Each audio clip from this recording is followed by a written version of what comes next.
And we are here. We are here and we are trying to get the man himself on the air. I'm so nervous. We're just in the back here trying to get him on. He's ready. And we're trying to get him on. So just hold on a second, guys. I'm like so nervous. How are y'all doing tonight? I will say hi to everybody first. Hopefully you're all doing good. We are on Kick. And we are on YouTube as well. So we might we might have a complete disaster, but he is there and he's ready to come on. We're just waiting for him to join. How are y'all doing? Oh my God, I'm so excited. Thank you for the moral support here. We need the moral support. We need the moral support here as we wait for our childhood icon to make it on. We're just kind of getting him the link here. I am going to do everything I can here. We're waiting. We got it all set up. The link is being shared. How are y'all guys doing? Let's cool off for a minute and chat. Happy Friday, guys. Hopefully you're doing good. It has been a while since we chatted. Oh, thank you, Billy Badass Smith, for the sub, for the support. Now just hold on a second. The fans are going crazy, so hopefully we get the man himself on. So just hold on. Hold on, fans. Dude, I've been so excited. I've been hardly able to move for like days here. So I'm just keeping my eye out here just in case we have to give them a new link. I'm going to wait. So you're not going to get anything but me just incredibly nervous here for a few minutes until we get it sorted. He is ready. He is on the computer, ready to go. We're just trying to send him the invite for him to make it in. We're going back and forth here. Thank you, Walter White Real. Let's hope we actually get him for goodness sake, or my career could be over tonight. The career could be over tonight. Just hold on. I'm so worked up. I'm so excited. But we did everything we could. We did everything we could. We're trying to get him on. We're waiting. He wasn't able to get the link, so we went live, and we'll just wait for him to pop in. In the meantime, oh my goodness. The fans are going effing nuts. Fans are going crazy. I will one more time. I'm going to have like an effing heart attack in anticipation, dude. So just hold on. We're already late here. So hold on. See if he's there. No, not yet. Not yet. We will see what we can do.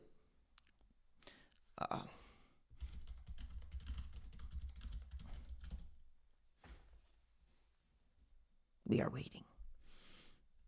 Yeah, I'm hot too, but okay. We're gonna try one more time to send him a new link. See if we can get him. Try that. Unfortunately, we are having some kind of issue here where he can't get on.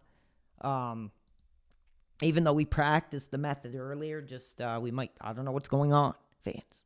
I don't know what's going on. But I'm like so excited.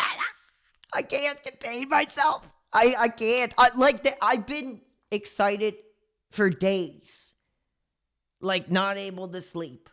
Tossing and turning all night in the bed.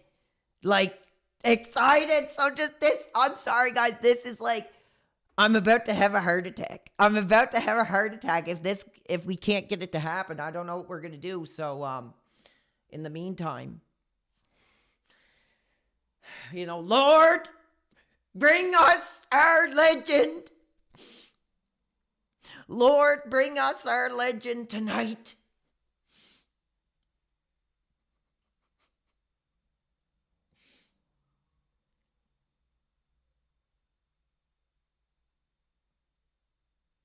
Everybody pray. Everybody pray.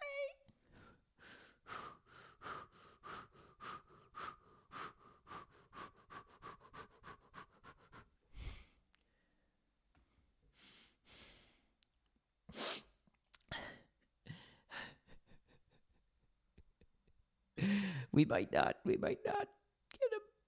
I don't see him joining. Maybe I will. Maybe I'll hit the vape while we wait here. No, he just I sent him the link, but I guess he's having some trouble. I don't know. Hold on. No. He's there, like trying to get in. So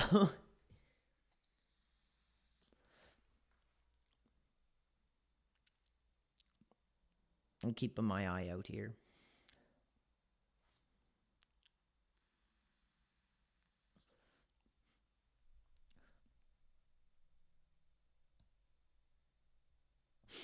I'm gonna tear up. I'm gonna become very emotional. I'm gonna become very emotional if we can't get him on. Anyway, I'm gonna hold my breath. We have a young dude. We have a young guy. Trying to make it happen. We even tested it earlier today.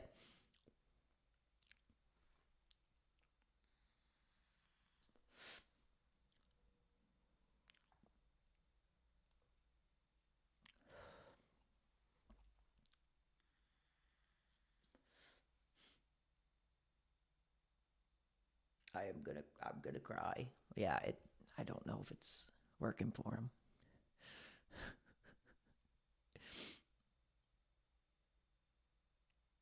I need a legend to save us here. Hold on. We'll wait a little bit longer, but I'm just waiting for a response.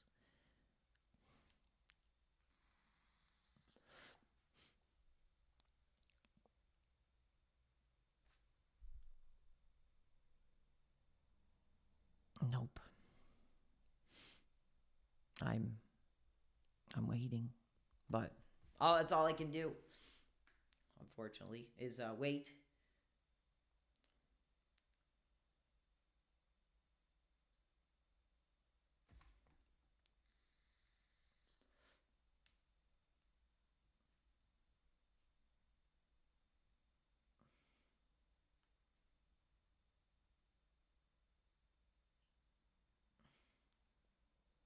One second. Oh, he sent me a friend request.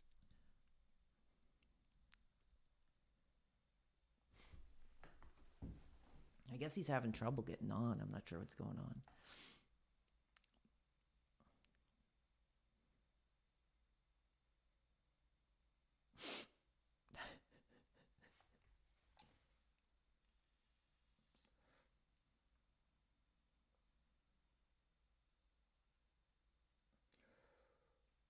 I'm at least reading your chats in the meantime here.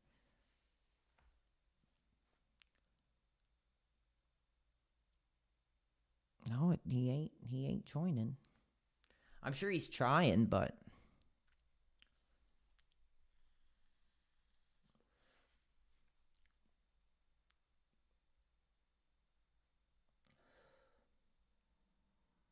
yes, I'm getting scared as well.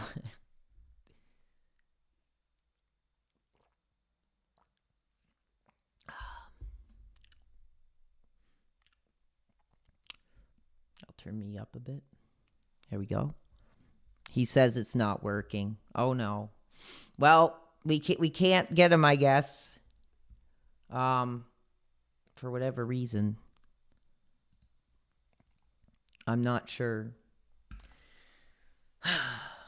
Unfortunately, fans, we're gonna keep waiting here. Oh, you're good. You're good. No, it's all good. I mean, these things happen. Just wait.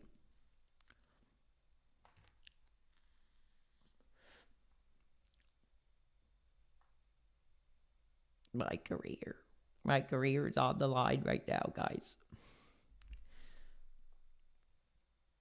It really is.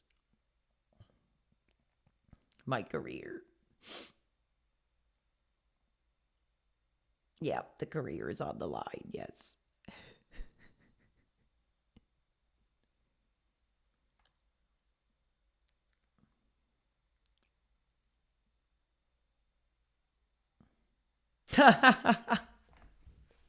That's unfortunate. Yeah, well, just hold on. Hold on. Just a second. Just hold on.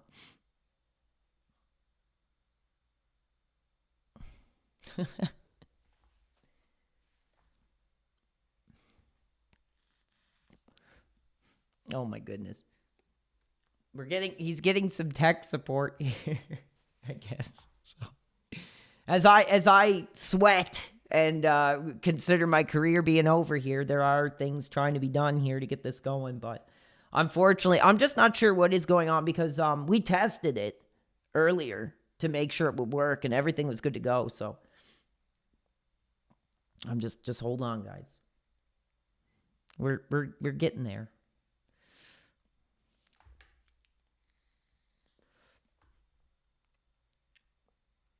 No. No, he can't get in. We're communicating with him right now. It's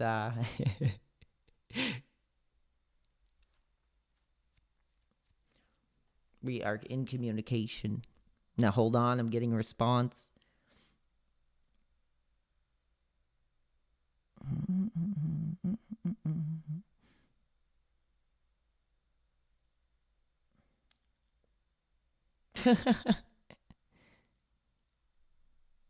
What?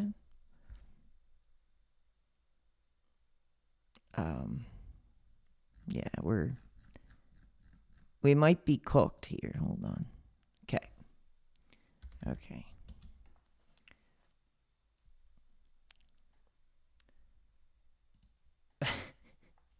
Okay, just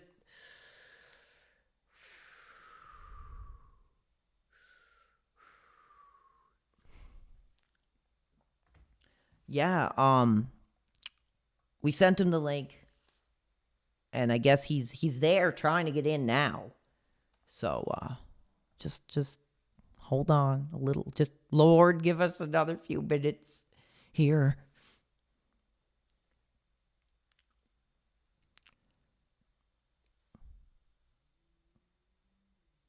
We'll get it. We'll do it.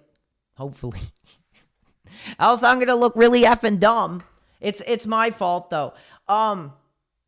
It's my fault. We did everything we could to test to get him on. Like we did like multiple test calls. And we sent him the link and I guess he can't get in or he can't get on, so we're trying to see if there's an alternative method. Yes, I did everything right. Where do you think I've been the last few days? Trying to make sure that this works, and look what's happening.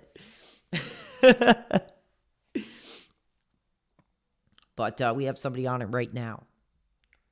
I'm like sweating, by the way. If you can't tell, I'm like drenched in sweat and excitement here.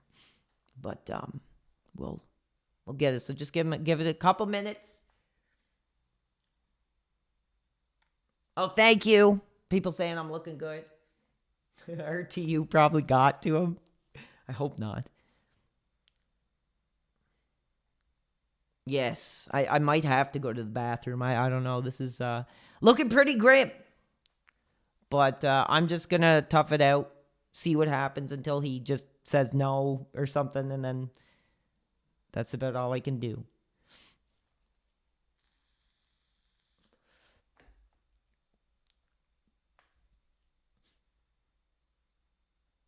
Oh, thank you. That's nice. Anyway, how are you guys doing tonight? Let me know. We'll just chat until we get word if he can make it or not.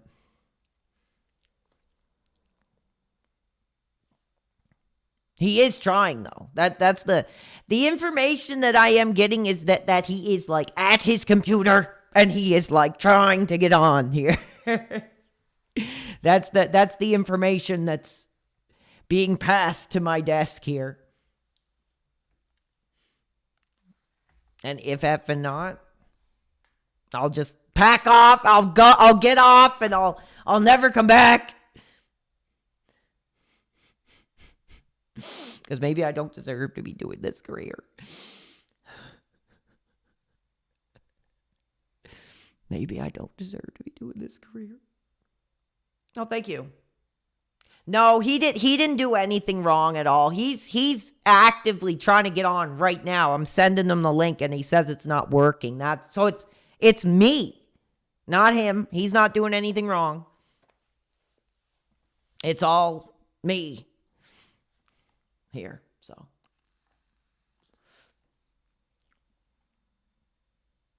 oh, thank you, Smellies. I appreciate that. Yes, I did everything right. I've been planning it for like 2 days.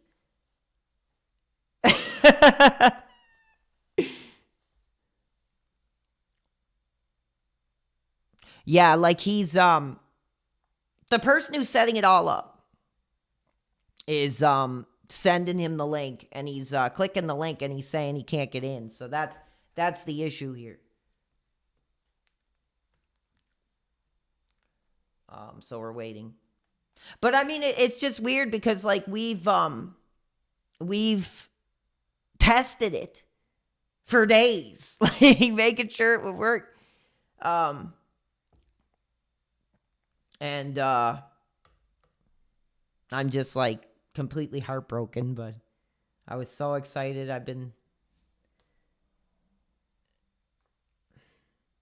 I'll just wait. I'll wait. Yes. Yes. Punch yourself in the nuts until we'll see. We'll see.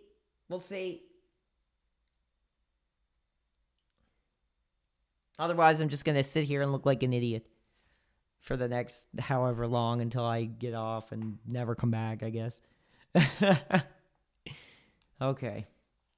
In the meantime, what else is going on? No, he doesn't. That's why we had to send him a link to actively join the stream. But we're trying to see if we can get it set up here now.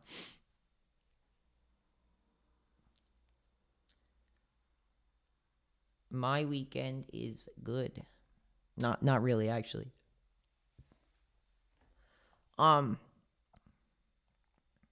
We're using just the Streamlabs collab cam because I guess he doesn't have Discord. So, and we tested it to make sure it would work, and we had no problem. So, I'm not sure what's going on. I'm devastated. I'm heartbroken. I was so excited.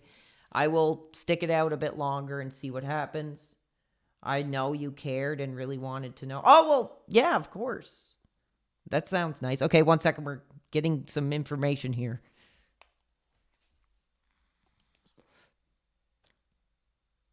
What's this? What? What's... Yeah, okay, 1 second. Hold on, guys. Hold on. I'll be right back. Hold on. I can't. Okay.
Okay, we are back. So, apparently, um, I guess like with all the links we sent to him, that he is concerned that he is being like hacked. Um, the links weren't working, and I guess he's a little concerned of what the links are or something like that, which is understandable. In this modern era, you can't be too careful. So we're gonna try one last thing. We're gonna try one last thing to try to get him, and that's the least we could do. Dude, I will sit here. I will sit here and make an idiot of myself until we get absolute confirmation that he either can or can't go on. So that's the situation. That's well, we like see how it works is when you use the collab cam to make somebody join your stream, you have to send them a link, and he's clicking on the link and he's saying like it's not working. So I refreshed it. We sent him another one, and I guess he's concerned it might be like a hacked link or something, which it's not. I mean, we want to celebrate him. Like, I don't want to hack him. I don't want to do anything negative to like his career. So we and no, he does not have Discord. So we're doing it old school ways here now. I'm gonna actually check on the YouTube side of things and see what you guys are saying as well. But yeah, give us a few more minutes. We're gonna try one last thing, see what he says. And okay, he's gonna try. He is gonna try here, so he needs about 10 minutes. So just hold on, guys. Oh my goodness. What a kind man. So we might still get it. We might still get him on. But God only knows. So just we're doing it on the fly here. No, we are celebrating him. He says he needs a few minutes, so we'll give him a few minutes, and we'll try.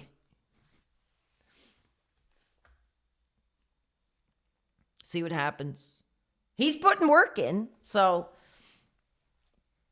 maybe like his setup isn't designed for like Streamlabs.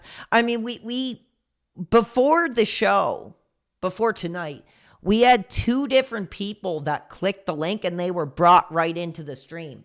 So I'm not exactly sure. And it's not his fault. Technology can be like a major pain in the ass. So that's fine. But that was kind of the plan. Was just like, okay, we know that this works. So when the time comes, we'll send him the link. And no, it's all good. Don't worry about it. Don't blame him. Blame me. Blame me, if anybody. Don't blame him. He didn't do anything wrong. He didn't do anything wrong, fans. So give him a break. Give him a break. You do. Yes, you can blame me. It's all my fault. But he right now he is diligently trying to get this to work. So give him some credit for that. I mean, no, you did not. Yeah, actually, you are missing the action. Yes. Of me sitting here with my hands up my butt, just waiting to see what happens. And I guess what I will do is try. We don't know how this is going to go. Oh, thank you. Yes. Big support tonight, guys. You guys are incredible. You don't have to support. You don't have to, because this is like a friggin' disaster. But if you want support, baby, I ain't gonna stop you. But just hold your support for now, fans. Hold your support for now, because it's not like this was supposed to be for you guys. This was supposed to be something special for you guys. So just wait. I'll just sit here for a couple minutes.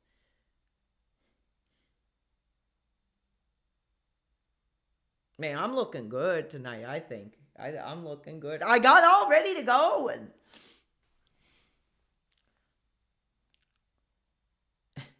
dude, no matter how hard I try, I cannot get people. I'm always like, dude, you got to get a Discord so we can do a call. No. It's just, Discord is one of those like dirty words to like older guys. It's just like, no Discord. And that was actually, you know what? That was like me too. That was like me too as well. So just give him a minute. Don't be rude to him. This is crazy. Well, what am I supposed to do? We did everything we could. No, we will not have a fan dress up as him. And I mean, if you're willing, I mean, so that won't be happening. That ain't happening. We're gonna wait. He is actively trying to get it going. So just God bless that man, for what he's doing, and we will see if we can have a conversation. I might just have to flip some settings on the fly here. No, he's done interviews and stuff. Well, actually, you know what the truth is? He said that StreamYard was like his preferred platform. And like, we don't do that here. We use Discord and we use the collab cam. So it's kind of my fault for assuming it would work. We tested it. It worked. We had 2 people test the cam call link. It worked. Not his fault. Everybody's going freaking crazy. Handling toxic relationships.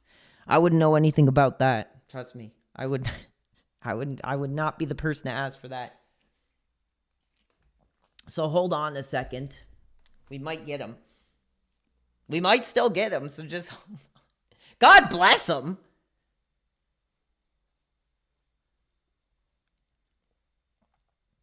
The fans are on the verge of a riot. That's not good. Yet we are. Dude, bless that man. He is actually not just like, okay, F this. He's actually trying to get it going here, man. So just hold on a few minutes. No, there's no need for a war, fan. There's no need for a war.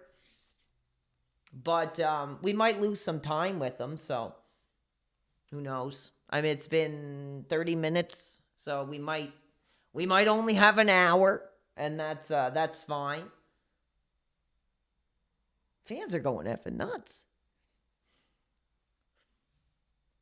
It's actually the same thing that I went on with Ruby. Just settle down, everybody. Settle down. I'm going to be like the substitute teacher saying, just settle down. God bless him, dude. No, he's okay. He's actually trying here. God bless him for that. So if we do get him on, I'll be like, dude, thank you so much, and I'll be like, let's just get right into it. If we get him on. God bless that man. No, there ain't no segment of On Casino about me. What would they have to say about my career? Nothing.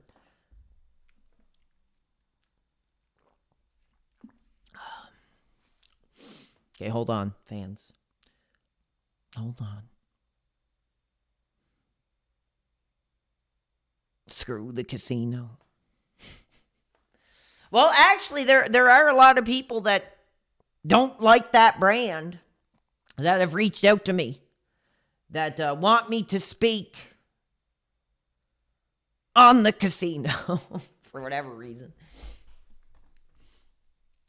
I don't think I'm really that valuable anymore, but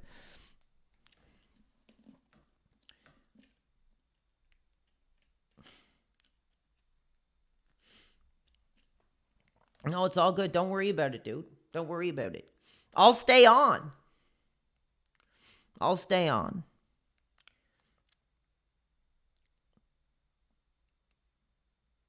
No, I am surprised at how many people that don't like them are reaching out to me for comment.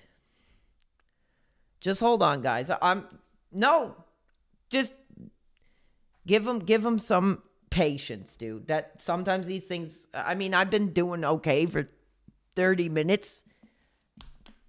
Even though my career is like on the line. I'm doing what I can. There's a lot of dislike towards Casino. Well, I mean, there's a lot of dislike towards like anybody on the effing other end of a webcam. What's new about that? Reparations?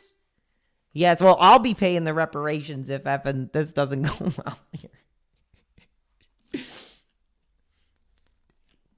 Big time. Just give him a minute. Give him a minute, fans. Give him a minute. We'll talk about it, okay? We'll talk about it. No, guys, don't. I appreciate it, but blame me.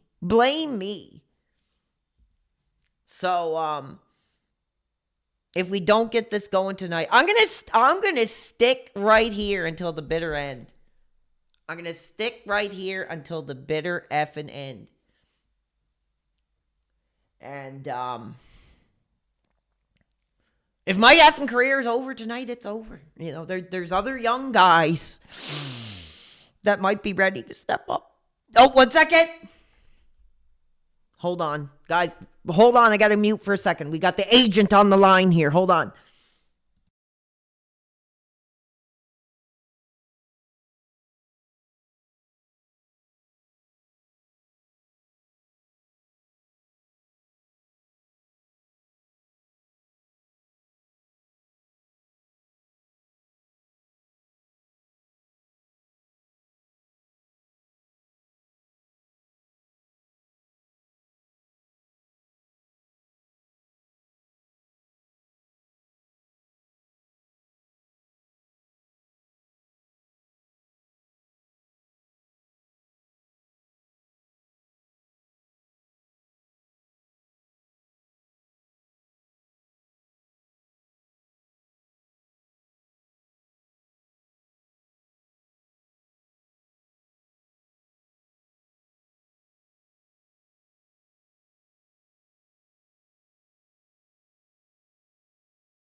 All right. So stick around because it might be happening. It's going to be real effing guerrilla warfare here. But he is going to send me a link. I'm going to capture it.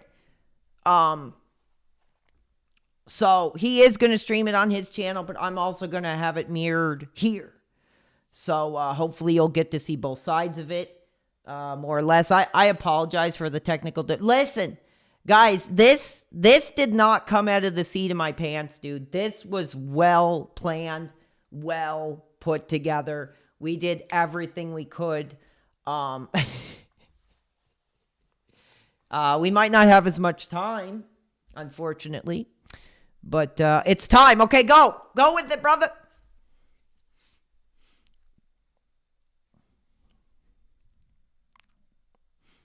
Here it is. Okay, hold on.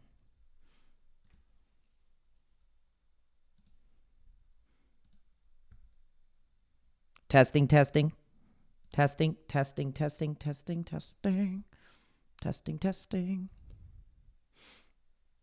Okay, 1 second. I'm going to have to close my camera 1 second. Hold on.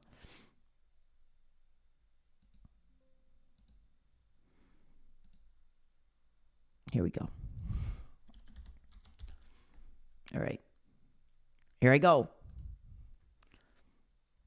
We got him. I think. Hold on a second. Testing. 1, 2, 3.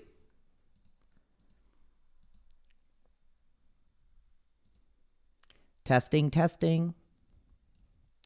How are you doing? Are you on the air now? Not set up for a live stream. You're on the air on my stream. Oh, you are? Yes. Can the here, hold on. Do the fans hear the man himself? I'm confused. Yeah, no, we apologize, dude. We spent like 2 days trying to get this set up, and I think we're good. Yeah, we hear and we see him. So I appreciate your dedication, dude. Like, God bless you, dude, for that. I'm Man. struggling. I'm in 100-degree heat Yeah. in an apartment with an air conditioner that's not working, and I was getting really frustrated. No, well, we are here, so can we get right into it, brother? Yes. All right, so God bless. fans, we have tonight Michael Bauer, streamer, actor, voice actor, entertainer. And you notice he's not just the Donkey Lips. He's not just Salute the Shorts. He's so much more than that. And I wanted to bring some Bauertivity. Dude, so good to have you here. What is up, dude? Are you okay for a couple questions tonight? Yes, we're good. But I am on my YouTube, and I think it's recording privately for my YouTube. Is that okay with you? Yeah, perfectly fine. Okay, because I had to open up my StreamYard, and it's all confusing, brother. Well, you are on. We're good to go. So I'll just get into the first little bit because I know we might not have as much time. So I will get through it here. So actually, dude, how I found your career was actually through Wet Movie. I know a lot of these effing broccoli cuts today, they wouldn't think too much of it. But back in the day, man, I thought it was so cool watching the guy going around the town, getting DVDs, getting other collectibles. And that's how I was introduced to you. And I remember you saying like, oh, you know, I've acted, I've had experience.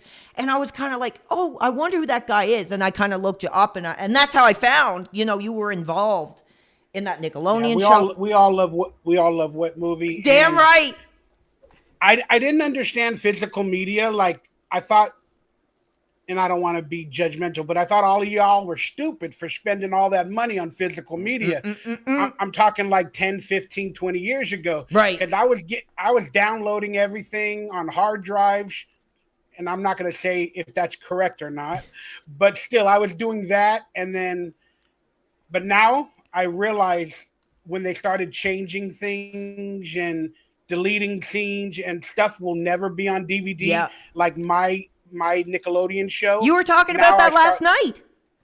Yeah, I start respecting you all now with the physical media. Like, I get it now.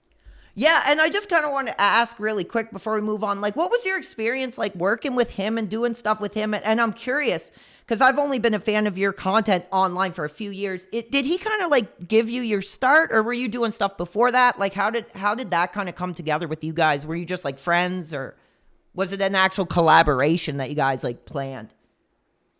No, so you're still talking about Wet Movie One or Brendan, correct? Yeah. No, I had an online presence for many years on a Raider football channel. Long story there, but I became really big with a Raider fan channel, a football channel. And I also had my career channel, but I wasn't using my career channel that much. Yeah. But I was using it. And one day I went to a Stan Lee Kamikaze convention, and it's now called LA Comic Con because they bought it out from Stan Lee. But one day I was signing autographs, and I never did a convention before. And I did a convention, a Salute Your Shorts like reunion. Yeah.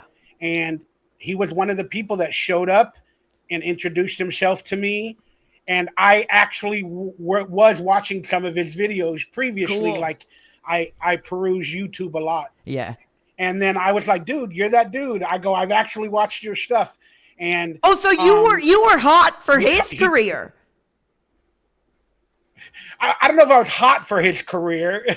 I don't like men. If that was a gay joke. Well, I mean, like fired up, like emotional, you know. No, not even. But I was just surprised that I knew of him, and he was such a kind soul. Yeah. And he told me he lived in the San Fernando Valley, just like I do.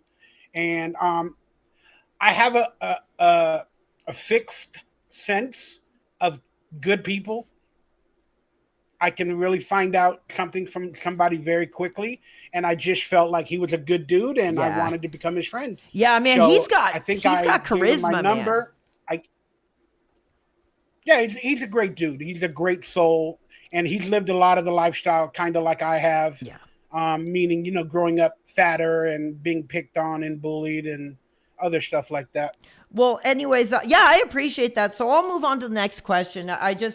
I know we kind of had some issues, so I'm just going to run through what I got. We have like one or two fan questions too.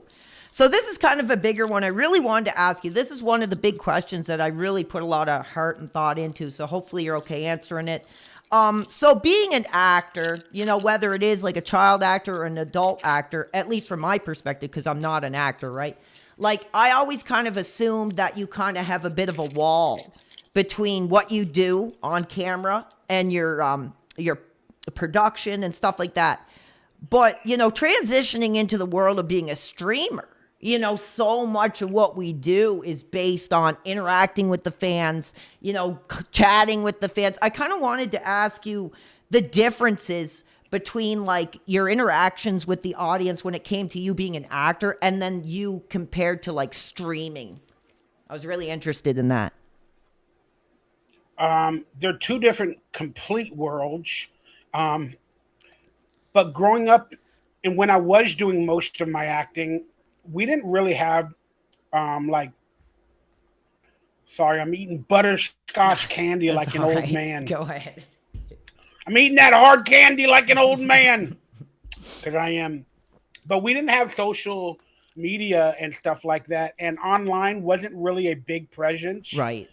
We had MySpace, or kind of around that time, and then before that we had blogs, like blog pages, and I fooled around with some of that stuff. But yeah, everybody has an opinion nowadays, and celebrities became accessible. Yeah. Through social media, and a lot of them look. Everything happens in the DMs. Let's get that right. So, as a lonely guy, when you're looking for a girl, I don't mind the DMs from some of these people. Well, you know what, brother? Tonight, I am not at the bar. I'm not out getting a piece of ass. I am having a chat with a childhood icon, and I couldn't be more thankful for that.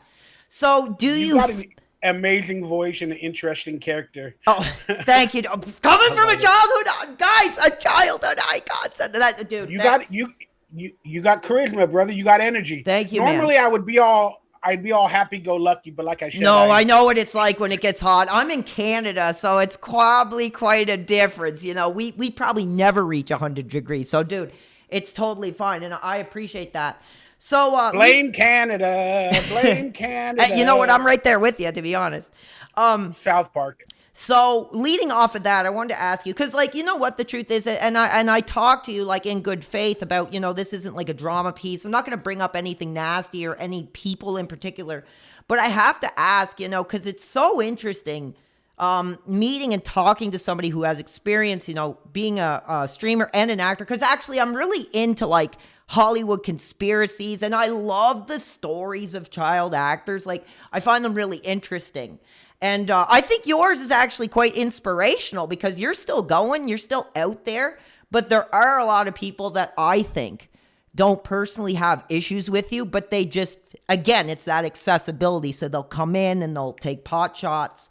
But beyond that specifically, when it comes to you doing content like online, what do you think has been like the biggest challenge with doing streaming or doing videos or whatever you do? What is the biggest challenge? Well, don't try to make it a job because it's the worst job besides acting. So guess what? I tried to make it both. Right. There's so many challenges, but I'm an emotional person. Yeah. I got my own anxiety, depressions. I got all my stuff that I didn't really have when I was younger. And unfortunately, with time and the older you get, all those little idiosyncrasies that you had or that were buried deep, they start to come out, anger management, this, that, anxiety, depression, health issues. But I've always been lied to, and once I became a conspiracy theorist, I felt like I was lied to my entire life by everybody, by family, by friends, by governments, by everything, that I wanted to lead my life. And now that I'm online, I wanted to lead my life telling the truth. Yeah. And being an accessible human being, sharing their flaws, their secrets, their stories. Because now, when you're not working or acting or you're having struggles in real life, like I said, I'm an old man. Like now, all I got is my stories. Right. And when I present myself and my realness, sorry, apparently the internet goes in and out. Oh, you're good. When I present my realness, people use it against you. Whenever you tell the truth or you tell them your flaws or your problems, they say you're complaining. They say you're looking for attention, or you're victim blaming, right, or you're grifting for money. And it's like, how is me telling my truth or telling people my issues and my problems and stuff I struggle with grifting or being a crybaby? Right. Well, you know what the truth is, dude, when it comes to this career, dude, that is the game. And the way I described it is like when you're doing streaming, it's almost like boxing, right? So like if you're in a boxing match, right, and you're going one-on-one with somebody, right? But in the streaming world, I almost look at it like you're also avoiding those punches and jabs from like the audience as well, which can make it really tough. So I personally believe, because I am a fan of your stream and I watch your streams, I think people just say those kind of things to get that reaction, to try to get in your head and throw you off. But I think the people that watch your streams and hear your stories find it incredibly valuable, as I do. So I just want to get that clear, that a lot of it should just go out in one ear, out the other, and like, screw them.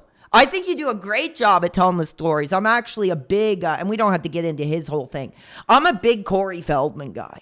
And yeah, I respect Corey a lot. Just for speaking his truth, and whether it's his truth or the truth, you know, I respect him so much for just coming out and being like, yeah, I've had a career. This is what I've done, but this is what I want to share with the people. And if that costs me my career, whatever.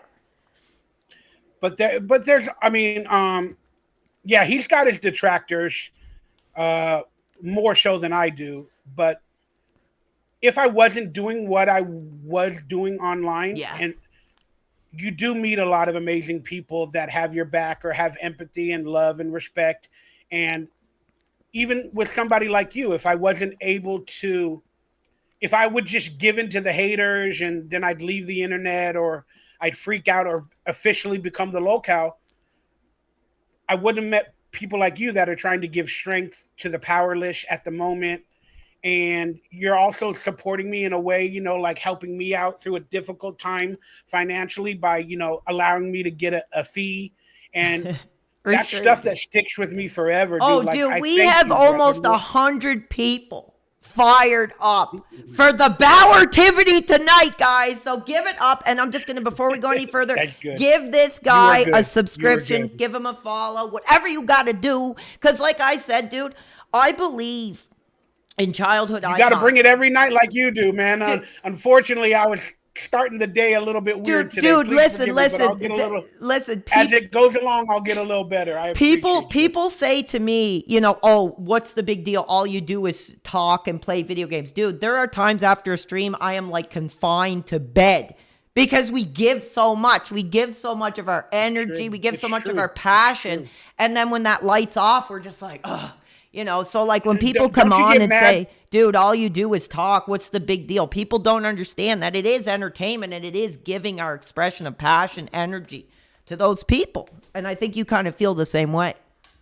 Don't you feel bad that, like, you know, people tell you, oh my God, I love your show. You should have 1 million subscribers. And yet you're sitting there with like 10,000. You're like, I don't know. Yeah, it can be tough. I mean, when you're kind of coming up. I mean, I've only been streaming for about a year, and I absolutely love it. I mean, there's no other career where you can just yell and scream and go crazy, you know, and have people like it. But yeah. Do you have a manic or any like personality traits or disorders? Yeah, actually I do, and I'm pretty open about it, dude.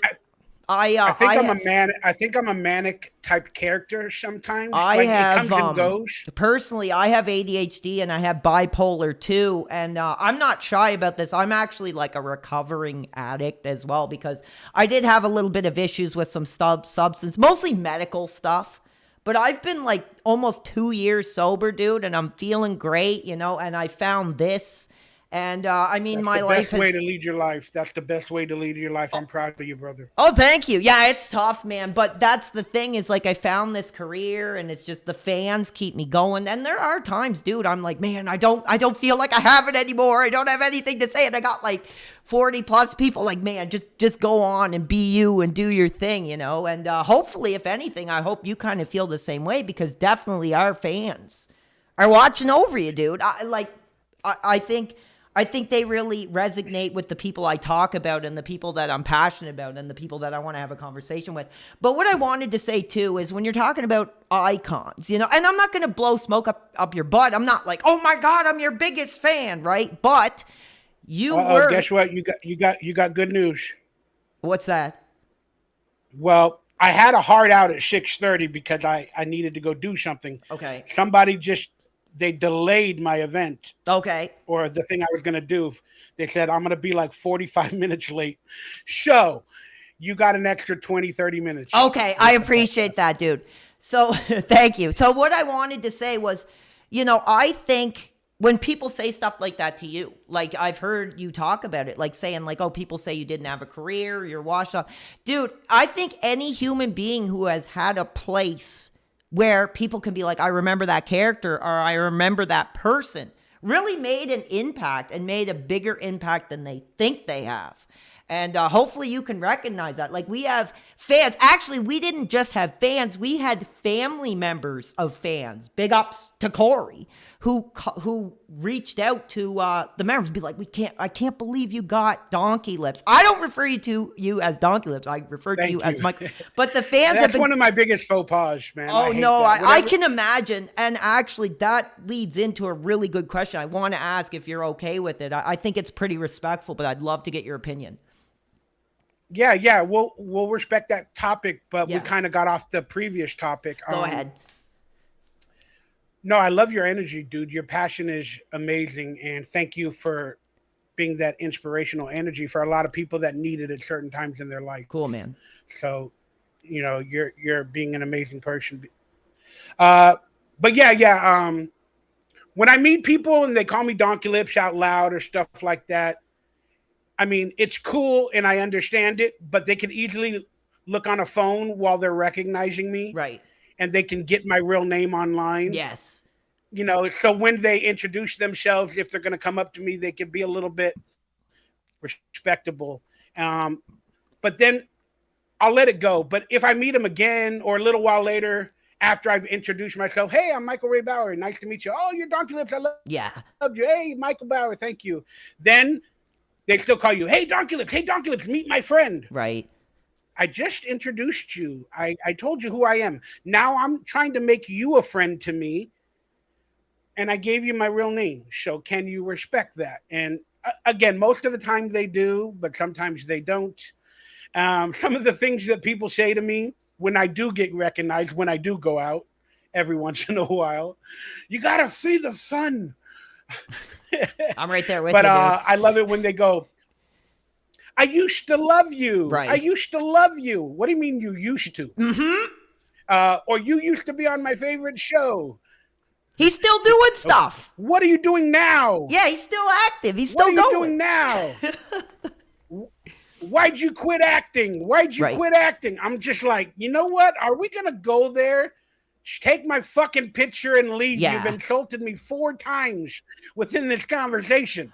Dude, I totally get that. And that's why I started the stream by saying, you know, this is Michael Bauer, actor, streamer, entertainer. Not, hey guys, this is Donkey Lips, you know, to give you that respect that you've had more of a career than that. And if we have time, and I apologize if I'm talking pretty quick, I'm just trying to at least nail down 2 more questions here. Thank you. It's all good, brother. You should see me on my podcast sometimes. I watch your podcast, so I know. Yeah, no, that's why I thought you'd be a great guest, dude, and I appreciate it. But so here's what I'm going to ask you, dude, and this might get a little tough. I don't think too tough. I'm sure you've heard it before. So when I was doing kind of research, I was looking into the stories of some other child actors, and one that really stuck out to me was actually Dustin Diamond. And I don't know if you've ever met him or interacted with him, but his story, man, was incredibly sad. I mean, the guy was an incredible actor. And the sad thing was, you know, he was so good in that role, and he really embodied that role. That's all that people seen him as, you know. And I feel like, no offense, but that would probably be like a more recognizable thing back then compared to maybe what you did in the 90s and stuff like that, because he was like huge. But, you know, unfortunately, he kind of got pigeonholed into that role. So when that show... Say again, sorry? I said I know where you're going. Yeah, I kind of wanted to ask. I kind of wanted to ask because his whole thing was when he got out there, he's like, okay, I'm off that show. I'm gonna, you know, audition for other roles, and they basically said like, oh, you know, it's good, but we see too much Screech in it. I want to ask, did you kind of go through that same thing when you kind of transitioned from your original Nickelodeon show to try to do like other roles, or maybe you wanted to do like a action or a romance or whatever?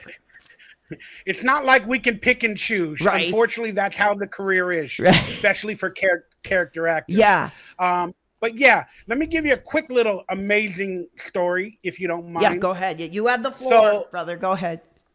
There was an NBC show called Good Morning Miss Bliss. Yeah, I know. It was an NBC show. And they did an in-house pilot. They did a pilot for producers where they filmed it, and they did it for NBC and producers. Mm-hmm. And I was the original. No way! All right, I don't know what happened with. Oh no, you said that you were the original Screech. I think he's cutting out. Just give him a minute. He's frozen, fans. So just to reiterate. Oh, here he is. You're good. We'll wait. Yeah, you're good. Are you still there? Yeah, I'm here. Are you still there? Yes.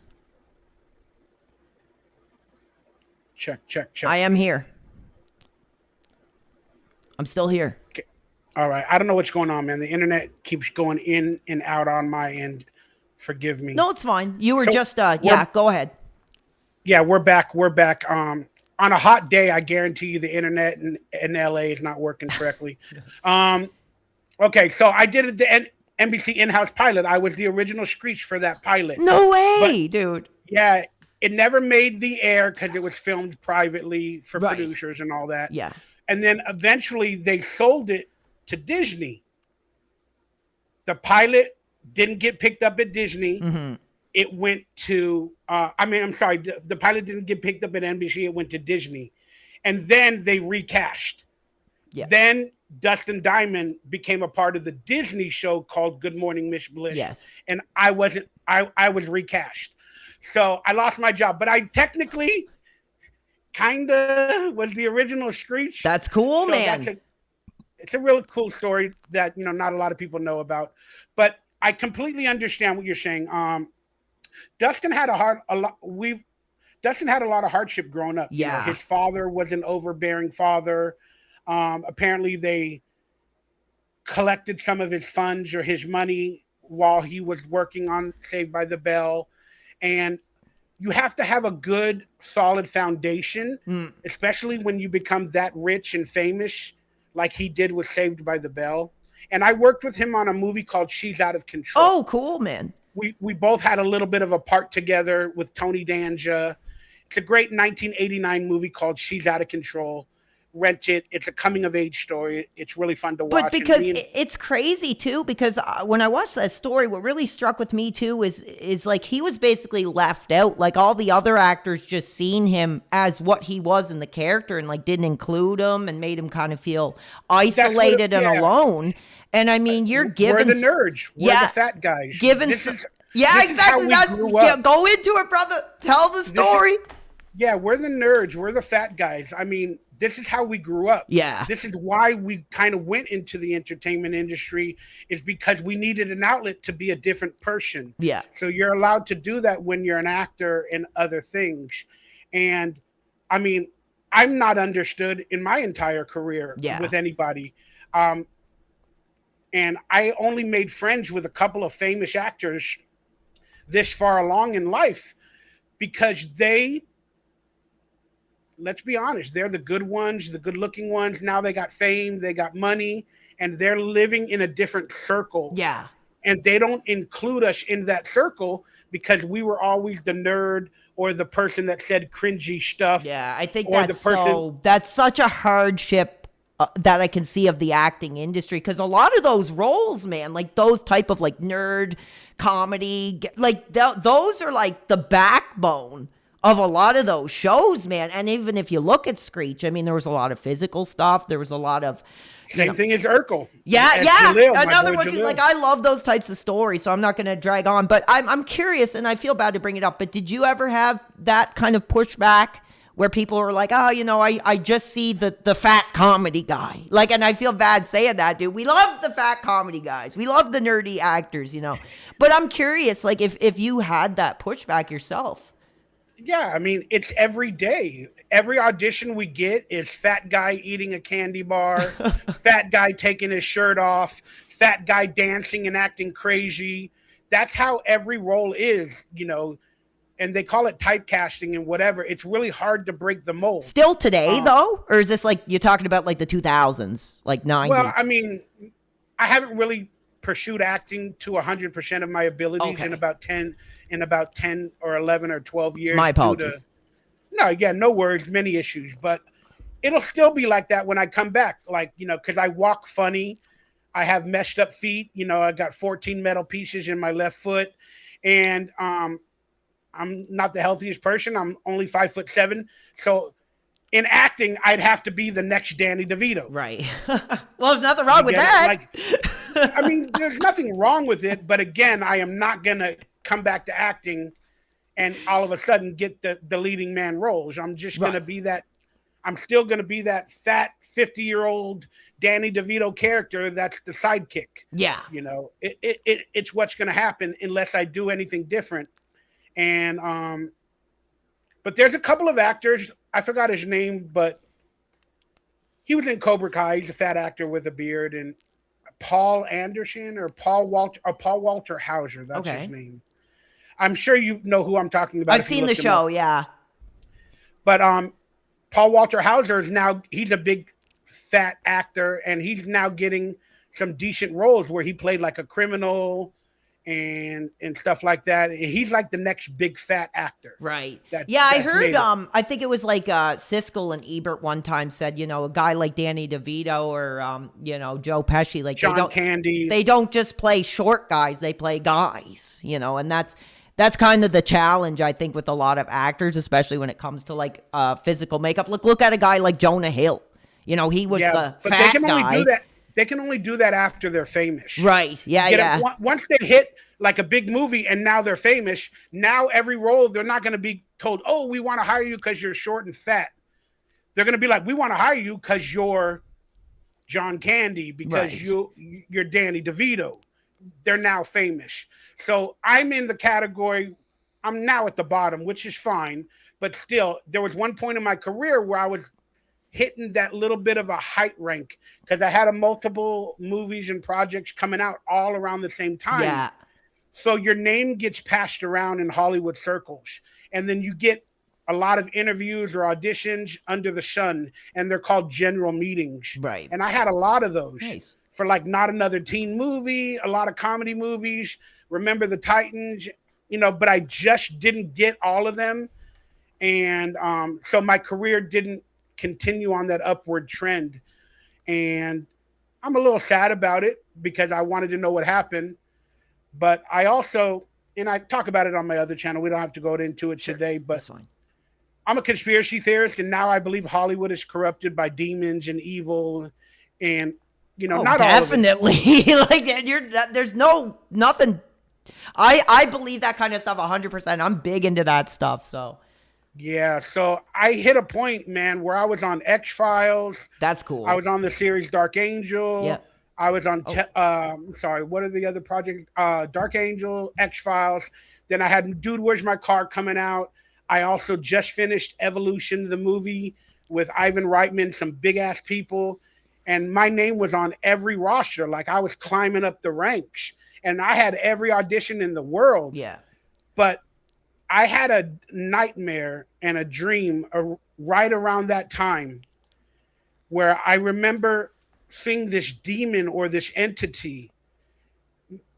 I've had experiences in my life with a lot of things that people would call crazy or Yeah. unbelievable, but I don't care if they believe it. This is my experience in life, and I had a dream around this exact time where I'm like, oh my god, I'm probably going to be famous or even more famous, which was amazing. It's what I always wanted, but I had a dream, and my father, I love my father. He's my hero. And he was older in age. He had me at like 40 years of age, like 45 years of age. So he was an older man having me.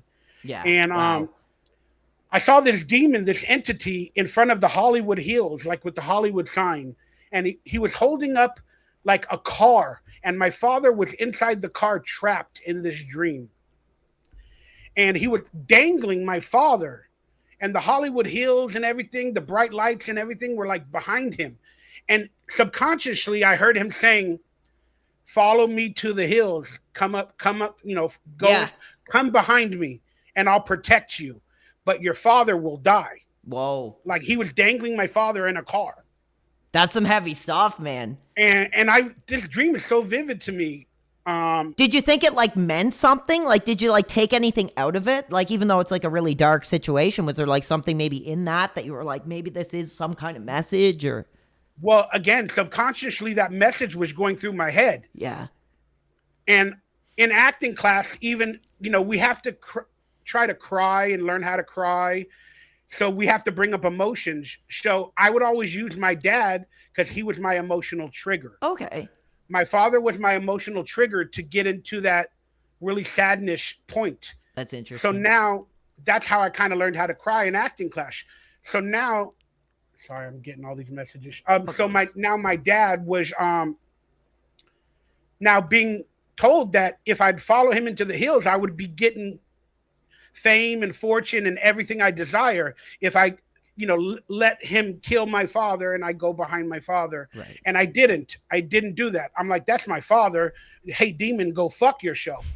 So I don't know what I did in my dream, but maybe because of movies like Freddy Krueger or Nightmare on Elm Street, I realized that I had the power in my dream. And I don't know what I did, but I ended up saving my father in the dream. That's and then cool. the demon disappeared. I climbed up like a leg or something and pulled my father out. I was like, screw you, demon. And then it all disappeared. And then a couple of days later or weeks later, a lot of those auditions or movies that I was up for Yeah. the part, I didn't get them. Mm. So now, as a conspiracy theorist, thinking about energy and spirits and demons and Hollywood, now I'm starting to think, was that my recruitment to the Illuminati?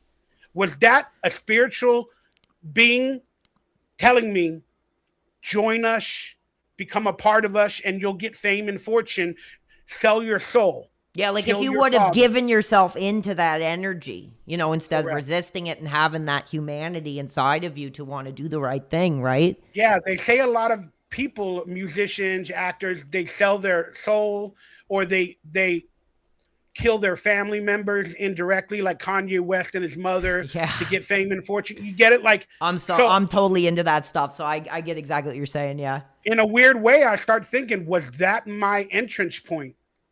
Like that I did not take because I would not sacrifice my father. But God bless you, dude. Yeah, I mean, I ain't happy If it was, God bless you. I mean, that's a tough choice, I mean, but you I made ain't the right happy one. now. I'm looking at my father's already gone. Rest in peace. Yeah. I love you. But I'm like, I'm in a studio apartment, struggling financially, really no career. Was it worth it? Well, right. you do have a career. You do have a career, right, and it's right here tonight. Listen, I got one more question. I don't know how much time you got left. How much time do you got left? Because I'll ask you one more question. I needed to get out of here at 6:30, but they're having a 45-minute delay, so I probably got another 25, 30 minutes. Okay, cool. Awesome, man. I appreciate that. Everybody in the chat is going nuts. They're loving it. So here's what I want to ask you. This one is really important to me. The fans wanted me to ask this to you as well. So gaming is like a big part of my life. You know, I'm 36. So this era means... 3-6-ish. Uh-oh. Just setting you in. Hopefully they don't try to recruit me here tonight. No, listen. So this means a lot to me to ask. And if this is true, I would be like, this is so cool. Is it true, Michael, that you did voice work for the Rockstar games like Grand Theft Auto or Bully or Vice City or any of those? Because some people found that and they wanted me to ask. I mean, yes, I did voice work for games. Yes. But it's one of the stories that I hate telling the story because I don't even understand it myself. Oh, really? And a lot of gamers, you guys are amazing. Yeah. But I don't have a history in that world. Yeah. And I don't really understand it. And I don't know what characters I'm in any of these projects. Right. Because I'll try to make the story as quick as possible. Sure, go ahead. I went to I forgot the name of the convention. I think it's called E3. Yeah, Gaming Expo. Like in 2013 or somewhere around that time, 2012. And I met some people. They were fans of mine. And they're like, oh my God, you're an actor. I love you. Can I get your picture? Some of them were game developers, agents for actors or voiceover artists. And they were like, oh, you know, do you want to be a voiceover artist for games or whatever? I'm like, I want to be anything that'll make me some money. That's cool. You know? So then I signed on with this agency. And then all of a sudden, you know, I started having a couple of interviews for certain projects. And I would, you know, record the voices for the character that they gave me. And then there was a couple of times, like probably like 5 times, where I got hired out of nowhere. Mm-hmm. I got like a daily rate of like $1,200, and I would go to a studio and I'd get a script, and it's not like a main character. It'd be like a bunch of pages, and I would just read it. They would say, okay, it's a cold reading. Read it like you're in a game. This is the synopsis of the character, this and that. And I would just read it, and they would record. Then there's other occasions where they gave me different characters. There's other occasions where they made me do sound effects like grunts. Yeah, because what a lot of people found when they looked into that, you would have like in a Grand Theft Auto game or something, you would have maybe voiced like one of the people walking around or something. But that's crazy because even back at that time, I mean, they were. But I did a student, like I remember going in for Bully. Bully was one of the games. Yeah. I did a student character, like a bully character. That's so cool. But I did like 3 or 4 different characters. But I don't know. I never played the game. Right. I don't know if I'm in there, but people tell me, oh, you are. And then that's so cool. Some people say that's not you. And then I remember going in because I told the agent that I was working with, this guy named Eric, I was like, any game you can get me for of a big universe, get me in there somehow with anything. Because maybe it'll be good for like them to have like a semi-mainstream actor. Yeah. So then I got brought into like, I think the Star Wars, what was it called? Battlefront or something like that. Yeah. I don't know. It was like an online game. And I'm like, am I going to be a Jedi? What am I going to be? I don't know. And I went so in there they didn't even tell you what you were doing. Like, but you had an awareness of some of the games you were in, but you didn't really know. Not being a gamer, you weren't too familiar. Well, yeah, I wasn't hired because let's be honest, in that voiceover acting world, even for games, there's probably like 100 people that are like famous in that genre. Oh yeah. And now I'm an actor coming into that voiceover category, and I have no credits to my name. Right. So they're not going to give me a starring role in one of the games unless I'm even more famous or I'm already one of those people that they know how to work with. So I was brought in on what were called daily sessions. Okay. Or 3-day sessions. and I just get scripts. That's cool.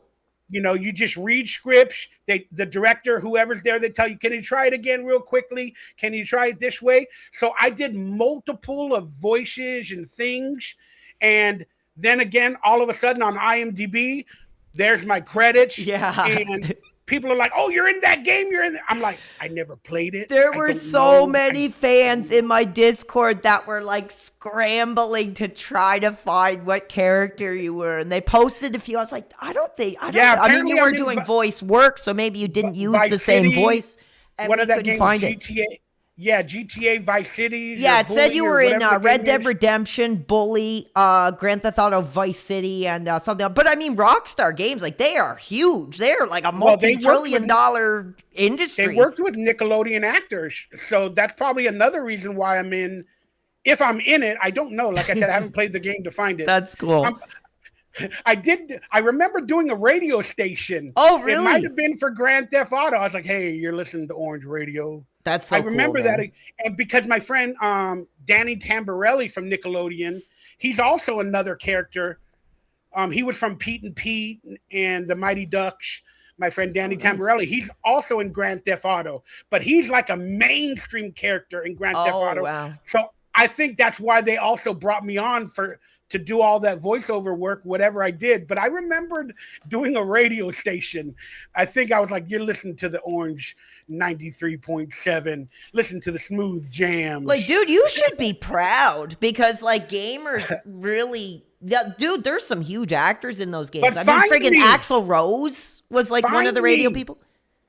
That's what they are. They're cameos. Yeah. Again, for the video game people, these are cameos for their projects. Yeah. Like Friends, the TV show Friends would have they'd have big time cameos from famous actors in Friends. Mm-hmm. And that sells it to more people. You get it, more people will come and watch. And that's what they did in video games. They bring in cameo actors so they can get on IMDb and people will buy the game that's a fan of that person. Yeah, like we got like 70 plus people that are going to scour and try to find us. So I'm going to move on really quick because videotape it, send me the link. If it's me, I want it for my demo reel. I would love to make a video game demo reel. Yeah. I would love to. But yeah. So I have another quick question here because I know we're getting close to the end, and anytime we're going over, just let me know. We're good, brother. We got till 7 o'clock at least. That's 10 p.m. your time. I don't know. Cool, man. Yeah. Okay. So here's what I want to ask. This is kind of interesting to me. You said that you weren't really active and stuff. I'm sure you still like have the passion. Like if a script came to you and they're like, "We want you," you'd go for it if you were available. If everything was solid, everything was good, dude, what would be like your acting dream project? Like, would you want to do like an action or like a horror thriller? Like what type of, like if somebody was wanting to do something with you, what would be like your dream project that you'd want to do at this point if you had the opportunity? Man, it's a good question. I mean, I still dabble here and there with acting. But the auditions I get are always like 2 or 3 line parts, you know. They're just not worth it. I don't get any scripts. You might not know how the industry works, but for people of my stature, it doesn't work like that until I get famous to that point again where I'll have another nightmare where I have to save my father again in another nightmare. But a dream project, well, at the point, I wanted to Remember the Titans. I love football. I grew up, and it was me and the other actor who got the role, Ethan Shipley, who I later worked with him in a movie called Evolution. Was that the guy on like Boy Meets World, like the big bully guy? Yeah, dude, he's pretty cool. He's been in a lot of different stuff, man. He seems like American a cool guy. History X. Yeah, he took Remember the Titans from me because he was really big. He's like 6'5" he's and huge, 500 pounds. And he looked great in Remember the Titans. But that was my dream role at that moment. Like, that's what I really wanted. I love football. I didn't get the part. I ended up working with Ethan later. He also took another kind of role that I wanted in a movie called Butterfly Effect. Oh, yeah, that's an awesome movie. He plays like a gothic character that has sex with like hot-ass girls, and he's a big old fat guy. Of course you want that one, yeah? Yeah. I got arrested during that audition on the street. I was wearing a trench coat. in the middle of downtown LA, right after the trench coat mafia. Right. Yeah, I was just thinking, not a good time to be walking around dressed like that, I'm sure. Like a goth person in downtown Hollywood. But all right, if you would ask me, my dream role now is it would be a romantic comedy. Cool. I think comedy needs to make a comeback. I like comedy from the 90s and the early 2000s, and it needs a comeback. And I love romance. I'm a lonely person. I would love to see the fat nerdy guy get the most beautiful woman in a movie, but also have it be a rom-com all at the same time. And I would like a conspiracy role. Yeah. Because I know a lot about that world. I'd be honored to be like, oh, he's that crazy old fat guy living in his mom's basement, and then throughout and you stumble into something that's like real or something. That'd be hot. That'd be a hot script, I think. It'd be cool. And it all gets revealed to the public and everything, and then the fat guy becomes the hero. That'd be cool. That'd be really, really cool. But unfortunately, Hollywood's not going to make. Maybe the rom-com they'll make it, but truth be told, I'd probably have to write these things, and hope that Hollywood would see it. You kind of have to make a name for yourself nowadays, well, and you have a name. Like that's the thing. Like I really don't. But thank you for saying that. You're welcome. In the world of actual Hollywood, I'm probably at the bottom of the scale. Right. Sure. But to people like you that are fans and amazing people, you hold me at a higher standard than Hollywood does. So I appreciate that. That's the only reason sometimes I'm paying my bills and I'm making a living is because, and it feels sad to say this, and I wish I can get to a place where I feel better about it, but I kind of I love meeting people, but I hate living off my past. Right. Because I don't feel like there's a future. I can see that. And that's one of the hardest things that I'm struggling to deal with is living off your past when you don't see a future. If I see a future, then I don't mind living off my past temporarily because the future is bright. But unfortunately, my blinders have been on for a while. And, then when the haters come out and call you a washed up has-been or whatever, or you'll never, be famous again. Which is bullshit, I think. I think that's horrible, like, honestly. But hey, opinions are like assholes. Everybody's got one, right? True. No, they're sad in their life as well, but they won't admit it. Right.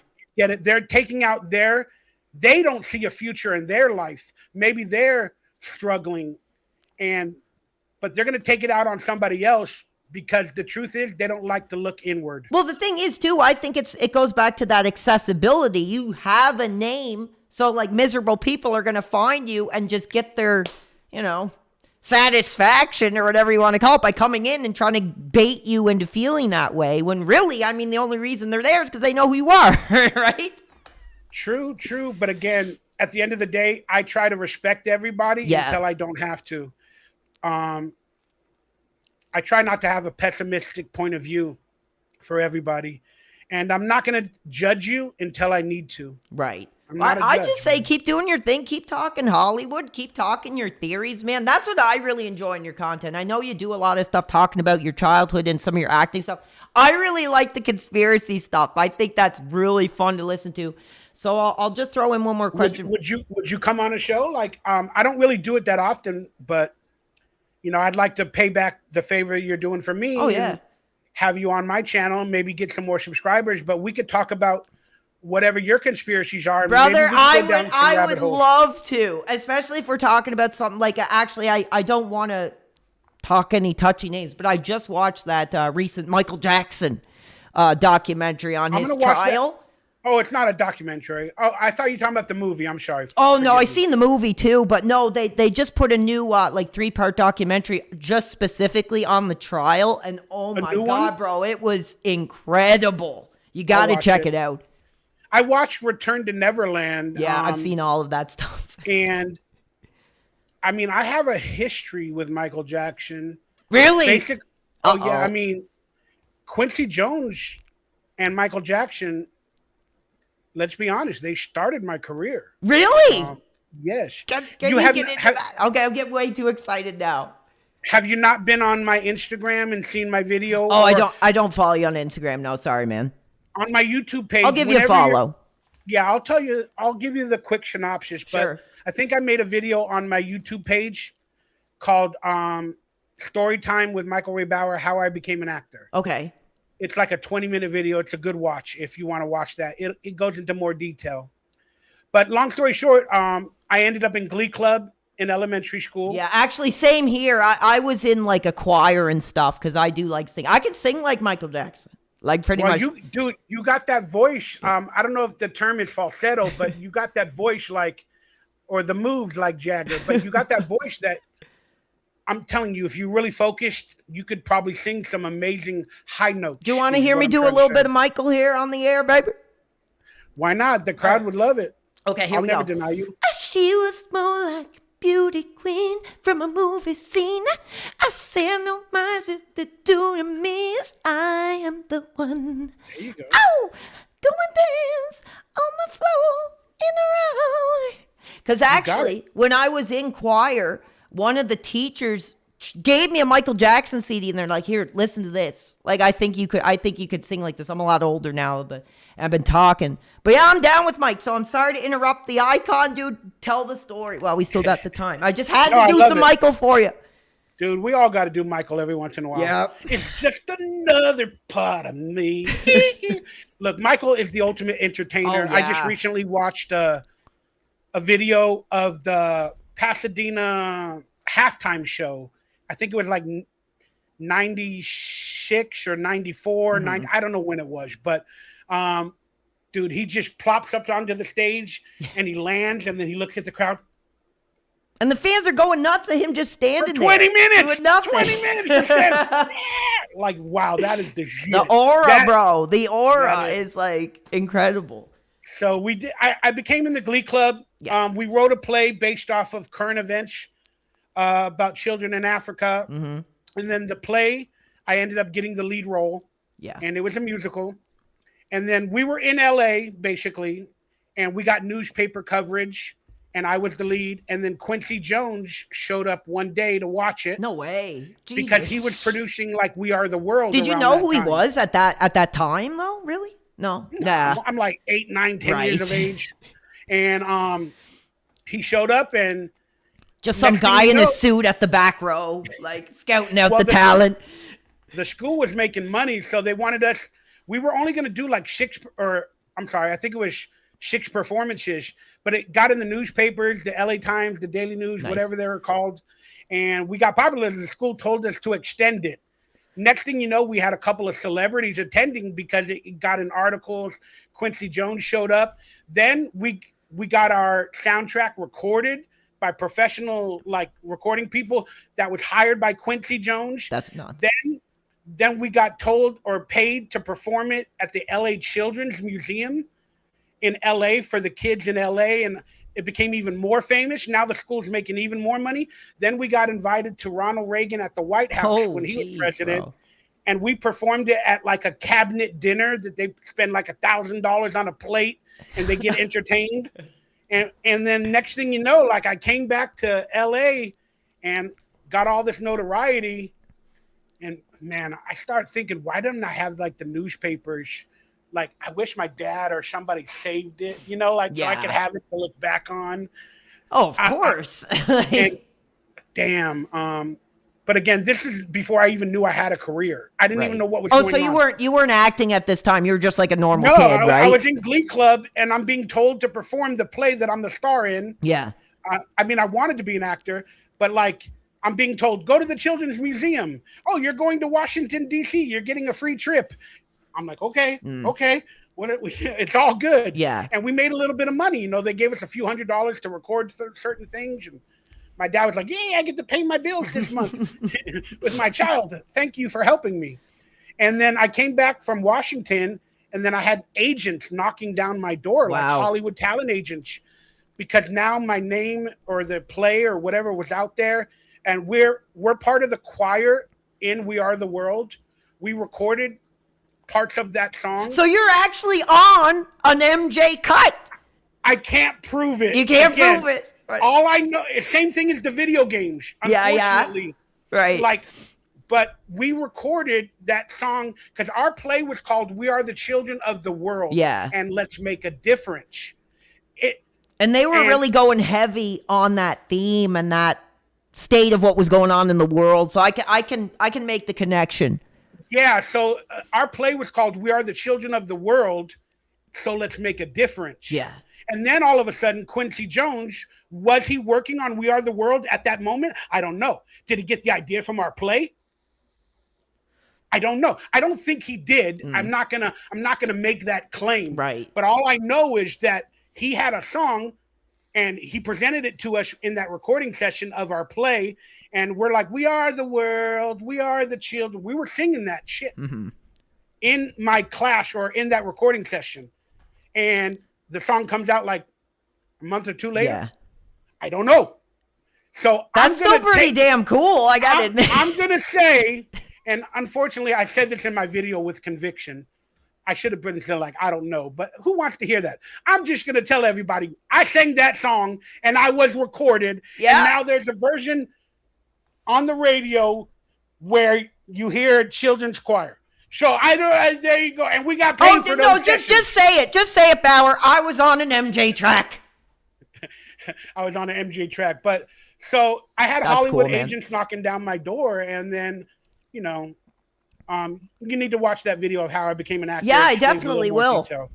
But so long story short, Quincy, and then my first job as an actor, I got hired on a show called a movie called Moonwalker. Okay. With Michael Jackson. Oh, like the Michael Jackson movie. The movie, the Moonwalker. For a second, movie. I thought you were talking about the friggin' James Bond or whatever, but no, the Michael Jackson movie, right? Yeah, it was a movie called Moonwalker. That's crazy.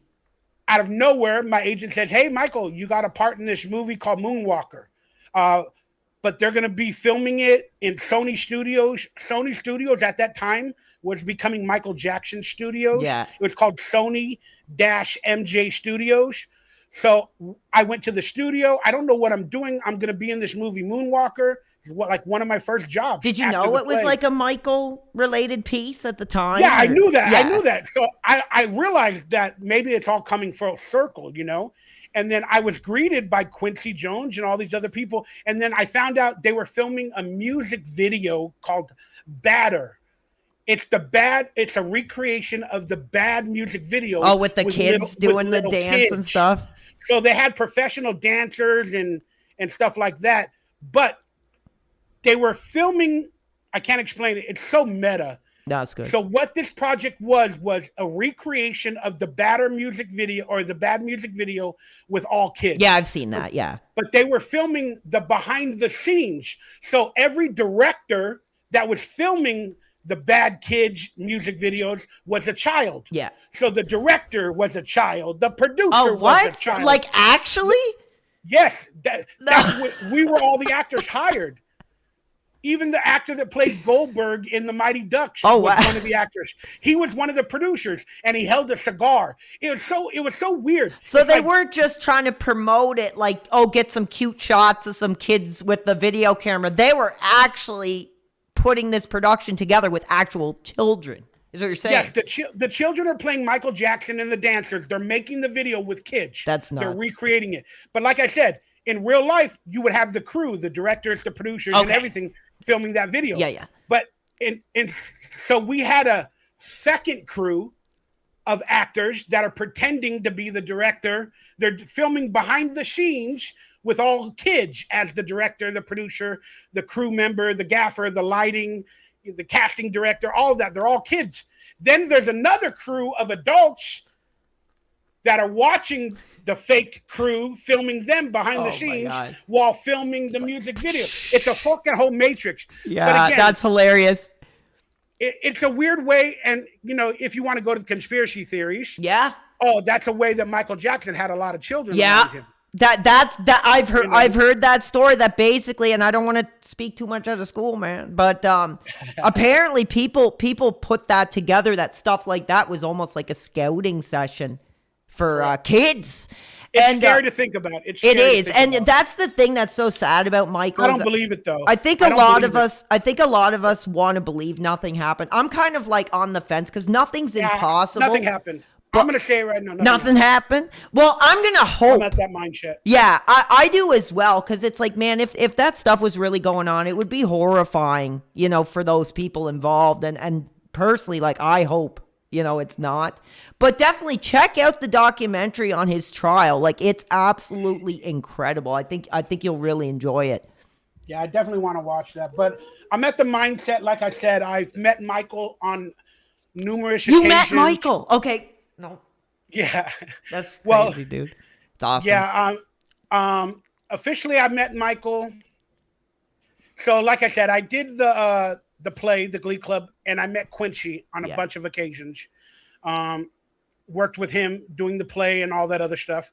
Then when I did that Batter music video behind the scenes, I was in the behind the scenes part. It never made the DVD. We were told it was going to be like on the DVD as special features or whatever. Were you told that like years later?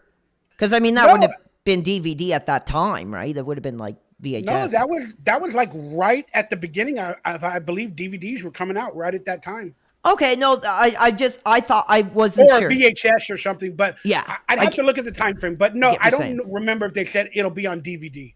I just remember that what happened to the stuff that we filmed, all the little jokes, and I was a crew member. I was like one of the people that had like the tool set. Yeah, and I was while the kids are singing their music video, I'm bad. They filmed us like dancing, and then I take off my shirt and I go like all stupid. They made you do that. Yeah, I mean, well, I guess that was like kind of popular back then or whatever. I don't think they made me do it. I think my dumbass did it, thinking it would be funny. Yeah, right. Because that's all I knew at the time. Yeah. But we filmed a bunch of little scenes and stuff where they're like, "Oh, you got to do this," and how many crew members does it take to change a light bulb? Like we're all there. How do we change it? Oh, like for the music video, like, and they're like, "Oh, I got it." It was a weird thing, but it never would have been an amazing experience, to be honest. Yeah, but it never ended up on anything, and we all knew that this was Michael Jackson's production, and we were expecting him one day to show up, and we just remember his monkey, his Bubbles, his monkey, showing up. We were playing with the monkey and all that other stuff. But I'll be honest with you, I guarantee you, Michael was there. Oh yeah, Michael was there, hidden in disguise or doing something. I don't know, but I think he was there. And then later in life, so they had the premiere of Moonwalker. I got invited to Neverland Ranch. Nice. Wow. So I went to Neverland Ranch. It's in the same area that I kind of live in, 20 minutes up the road. So that was an experience, man.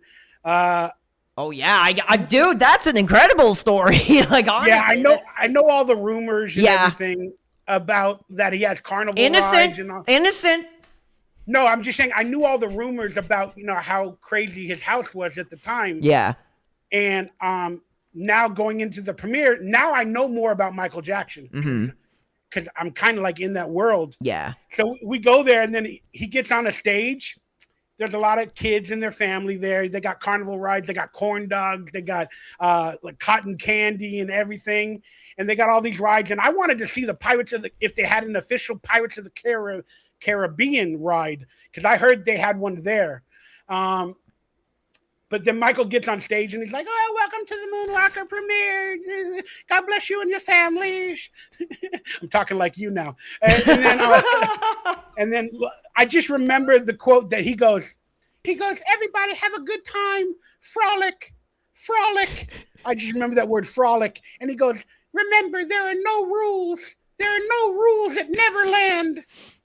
Like, there are no rules. No rules. So you hitting up the bar and asking for a Jack and Coke, or?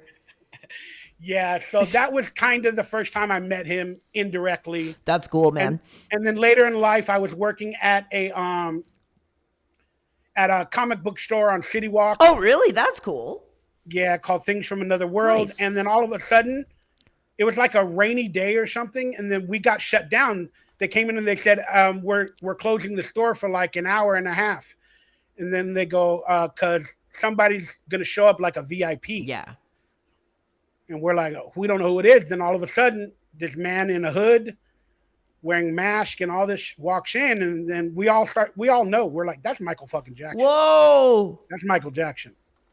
And I was the floor person. I had to show the little statues. I had to open up the statues of the comic book characters and the things that were in the panels.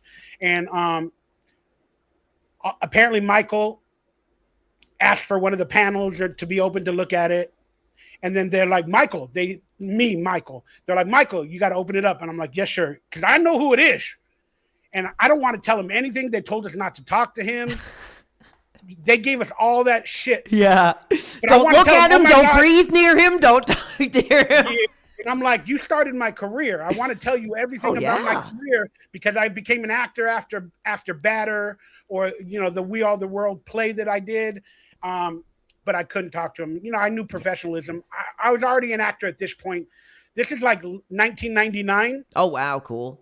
This is right before I made another comeback to acting, and I got movies like Evolution and Dude, Where's My Car? This is at a lull in my life where I needed money. Kind of like the transition between what you did as a kid and then kind of jumping into more like teenish young adult stuff, yeah? Yeah, so I had to get a job, to make money to pay bills. Yeah.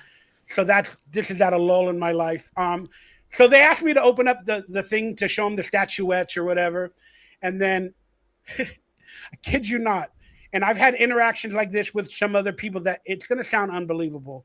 I don't care if you believe me or not. And I know I do have a crazy brain. Nothing's unbelievable, dude. Hit me with what you got. I know, but people want to call you crazy or say you make up stories. But like, whatever. If you look on IMDb, you can trace me back to all of these people with the 6 degrees of Kevin Bacon. So you go make up your own fucking story. But so I go to open up the panel, and then he goes, "So how you been, Michael?" No way.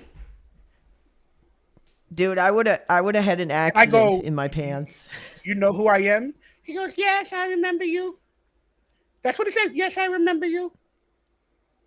Dude, that's crazy cool. And I was like, oh, here's a Wolverine statue. God bless him. Like, honestly. He does kind of seem like one of those people, and no offense when I say this, but he did very much seem like one of those people who kind of remembered the little people, who he might have just had a brief interaction with, and that's super cool. That's what celebrity should be. Well, the owner of the comic book store hired me kind of because I was a celebrity. Yeah. So the owner probably has a history with Michael Jackson and his people. So on that day that Michael Jackson wanted to come and walk around the store and be private, they probably had an itinerary or a roster where they know who's there. Maybe they looked it up a couple of days before. Yeah. And maybe they figured out, and then maybe Michael Jackson talked to Quincy or somebody like that, and they were like, "Oh, that's the guy. Do you remember him? Like, he actually works there." Like, it might have all came full circle. I could see that because I'm sure they were probably like background checking the employees and stuff like that. And if somebody had like a history, it'd be like, don't come in today, But they also, my employers also knew my history of Michael Jackson because I told them everything about my career. Right. So maybe the communication got to Michael in an indirect way, and he was being kind to me, saying he remembers me. But either way, like, what an amazing moment. But I didn't continue talking to him. I didn't, unless he talks to you, you don't talk to him. Right. It's just one of those things. And then many years later in life, I'm sure they had all my information. And then I literally was auditioning for a TV show. I think it might have been Suits, might have been the show. Oh, really? For a big part in it. That's cool. I've seen that. And I found out Michael Jackson passed away. I was with my father at the Veterans Hospital getting a checkup, and that was like a really sad day. And then like a week or 2 weeks later, whenever it was, now I'm auditioning for this project. I got an email from Quincy Jones's people giving me an attendance for the Staples Center or whatever funeral. The form or whatever it was, they did it. Yeah. So dude, that's nuts. That's insane. Did you go? What do you think? Yeah. Hell yeah. Of course I did. Of course I fucking did. That's awesome. I was literally at the audition. Dude, that's awesome. That show, and I'm like, I gotta go. Yeah, man. can you stick around? The writer and the producer are going to show up in a couple hours. I literally got invited to the Michael Jackson funeral, and I'm showing the casting director the email. She goes, "You gotta go." Yeah, like, damn right. Gotta go. That's awesome. So, I don't know. I was really far away in the back, and then I watched the replay on TV later. Yeah. But dude, like, I made a video recently, and I just think about it. It's like what amazing moments I've had in my career, and for some people at certain times to remember me, like. So that's why I know that God put me here on earth and I'm still alive for a reason. So I feel very blessed. Oh, dude, for sure. And we really appreciate. Is that about all the time you got? I'm just curious. No, I got another 10, 15. Okay, well, I was just going to say, like, dude, exactly, because you're even taking time to speak with somebody, who just kind of looks up to you. And because you're kind of like in our world, and you have a background, you have influence. You're doing your thing and you're kind of like in our world. And I really appreciate you taking the time everybody, I want to let you know he did everything he could to make this happen tonight. Even we were having issues. So God bless you, dude. So coming off of that, I mean, that is an incredible story, dude. Like, honestly, there are so many weird stories like in Hollywood. Like I remember, I think I was hearing, I was watching a video about like Edward Furlong.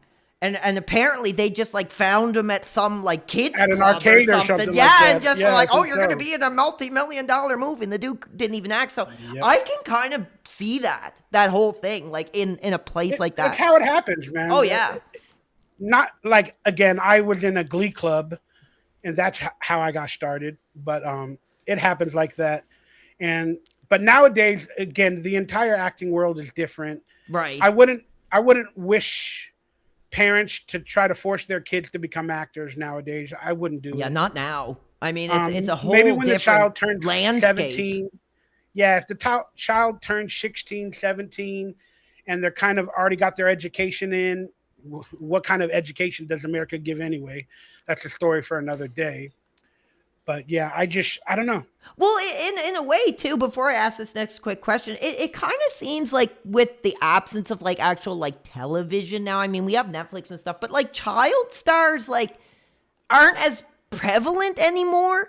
They're more like on social media, like you see that like Rizzler, like guys like that are kind of, I guess, like this generation's like child star compared to children that are constantly like on a series or something like that. Do you agree it's kind of the same? Like, because I mean, clearly the parents are involved. Stranger Things. Oh, is yeah, the only child star. In my opinion, Stranger Things is the only child stars that we can look at recently. Yeah. That hit that stardom level. Mm-hmm. Because content is so mass produced nowadays, and there's so many ways to get your content. So beyond a couple of the YouTube kid stars or whatever, and the Stranger Things cast, there's not that much of an ability for more than probably like 10 people to actually become that worldwide famous anymore. So really quick, because I mean that's Michael's story is incredible, but I did want to ask you, maybe that was the answer. But have you had any good experiences where you got to meet like a legend that you looked up to, whether somebody watched growing up or like a movie star or a musician that you had like a good experience with in your journey? Yeah. Spielberg. Really? Yeah. Share the story if you have time. That's crazy. Yeah. I feel bad because on my channels, I say these stories all the time. Right. And too many times. And then, well, I mean, we have a lot of new people that I know are seeing but it for the unfortunately, first time. I think in my head, I'm like, you don't know the story? Like, you don't know the story if you watch my show? No. But, no, so of course I'm an E.T. fan. Right. One of my dad's favorite movies was, sorry, my brain, when I'm tired and I'm sweating, it blanks. But it was the Alien movie, Close Encounters of the Third Kind. Right, yeah. My dad, dude, we used to watch that movie all the time. And I watched a movie called Duel. My dad made me watch it. Like, I fell in love with Spielberg, even at the age of 7, 8, 9, when I was starting to act. Like, just as a director, like, not even Goonies, just like a star. Goonies, yeah, but The Goonies was like one of my favorites as well. It's like my all-time favorite movie, man. I had to buy the VHS, and it was like $100. Oh, what? Seriously? Yeah. $100? when VHSs back in the days came out for the first time, they were like $100. No way. You know, I had they were no not idea. $20. Yeah, the VHS history, whenever it came out for the first time on VHS, like in the early 80s, each VHS was like $100. No way. That's why the video stores would rent it to hopefully get their money back. Right. Yeah. That makes sense. And What year is that? Like 80, 84, 85, 86? Yeah, probably around there. Okay, $100. That's like the cost of like a day one video game today, you know, which is not that unreasonable, but for its time, I could, because back then it was probably like a luxury to be able to watch. Yeah, the video stores would get it for like $80, and then they'd have to make some money, so they'd sell it to you for $100, you know. But Spielberg, yeah. So long story short, one day I was driving. I live by Universal Studios, and I'm a big fan of Jurassic Park and everything. I'm an actor at this point in time in my life, and I'm driving around. I'm at a red light, making a left turn in my lane, and then all of a sudden, this car to the right of me, and I kid you not, it's like a Jeep Wrangler. Yeah. And then my passenger window's open. And then I'm looking at the light, waiting for it to change green. There's only 2 lanes. And one lane goes forward and the other lane goes left. Mm-hmm. Or they could go right if they want to. But long story short, I'm waiting for the light to turn green. I'm in the left lane. And I turn my head to the side. And then I look, my passenger window's open. The other car, the Wrangler's window's open. And I go, oh my God, that's Steven Spielberg. Because I'm right next to Amblin, right, at Universal Studios. I'm on a street right next to the production company of Amblin. Sorry, I got something on my shirt. No. And I'm like, oh my God, that's Steven Spielberg. So then I look for a second. I'm like, oh my God, that's Steven Spielberg. And both the windows are open. So now the light, a second or two later, turns green for me to make a left. And I know I have to say something before I turn left. And he's going to go forward. I look and I go, I'm going to work with you one day. And I literally look at him. Then I make my left. And in my brain. That's cool. In my brain, I remember looking at him and maybe he's like, huh? I don't know if that's real or not, but I said it. That's cool. And then I auditioned for a DreamWorks movie called Evolution. Yeah, I've seen that. That was one of the first like more adult movies my mom took me to in the theaters like back in the day. So it's really funny. Yeah, it's supposed to be the next Ghostbusters for the new millennium, and it's being directed by Ivan Reitman. So now I'm working with somebody. I liked it when I was a kid. It was one of those movies I had on tape and I'd play. Like, you know, when you're a kid and you have a certain amount of movies and you put it in over and over. So yeah, I've seen it. It's good. It's good. So I'm now going to the read-through after I got the role. And where's the read-through at? Well, it's a DreamWorks movie. Mm. It's one of their first 5 films that is coming out of their factory, DreamWorks. And they're like fairly big now, like really. Well, they're actually no longer, if you look into it, DreamWorks is no longer. Well, they're like factions. Yeah, I apologize when I say that, but I mean just in the grand scheme of like cinema and stuff. Like they're a recognized name.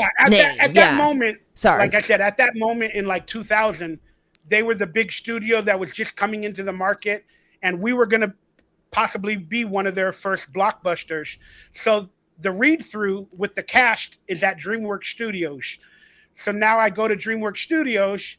And there's a lot of other stories that intertwine with David Duchovny, Sean William Scott, from me working on Dude, Where's My Car and the X-Files. Nice. But I'll save that for my other channels or my other videos. So everybody give him a sub because he's going to tell the stories. Thank you. On you his don't channel. Need to do that, but thank you. So we're about to do the read-through, and then we're told to wait another 5 minutes. Okay. We're gonna have a special guest announcer that's gonna start the production off. We're at DreamWorks. Who could this announcer be? That would be exciting. I'd be like, oh my God, like who's it gonna be? Now we're sitting in the chair, then Spielberg walks in. 10 minutes later, Spielberg walks in. Then he's, saying everybody, and we started clapping. I don't know if that was correct or not. We're all just like this. Well, I mean, at that time, like he was a legend then. He was a legend before that, Exactly. They're spending $100 million on this Evolution movie. Yeah. And I'm a part of it. So we're going to clap to our fucking Damn right. So he walks in and he starts shaking the hand of Ivan Reitman and the other people, David Duchovny. Then he comes up to me to shake my hand and he goes, "You kept your word." He remembered the comment that you made. Again, this goes back to the Michael Jackson thing. What the fuck? You kept your word. Yeah, man. People remember, and I think that goes to show a lot of celebrities are different, but there are people who I think have that pure heart where they remember those interactions, because I think when you have an interaction with somebody, regardless if it's positive or negative, like it sticks with you. And for certain people, it sticks with you more than others, so it's just kind of a roll of the dice, if these people would remember, but that's cool, man. He remembered. And hold on, I have to leave a message. Oh, no problem. 8 p.m. is no problem. I'm finishing up an interview. I'll be out of here by 7:30 at the latest, so I can make it by 8 p.m. Don't worry about it. Thank you. Sorry, I'm hanging out with somebody. We're trying to watch it. We were trying to get dinner and a movie, but now they want it to be 8 p.m. No so problem. You got another 25 minutes. Okay, so let me look at my questions here, because honestly, what movie should I watch tonight? Real quick, your recommendations.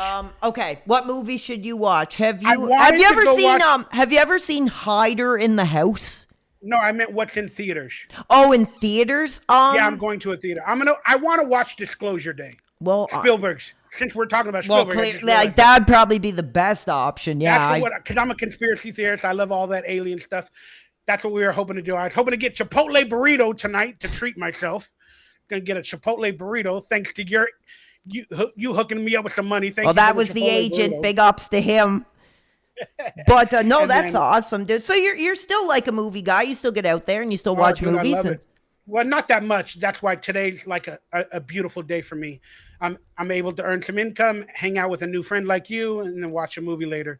But let me finish up my Spielberg story. Sure, go ahead. So again, I ended up working on Evolution. It tanked, unfortunately. But now going back to video games. Yeah. So I was frequenting E3s every so often to that video game convention. Were you invited?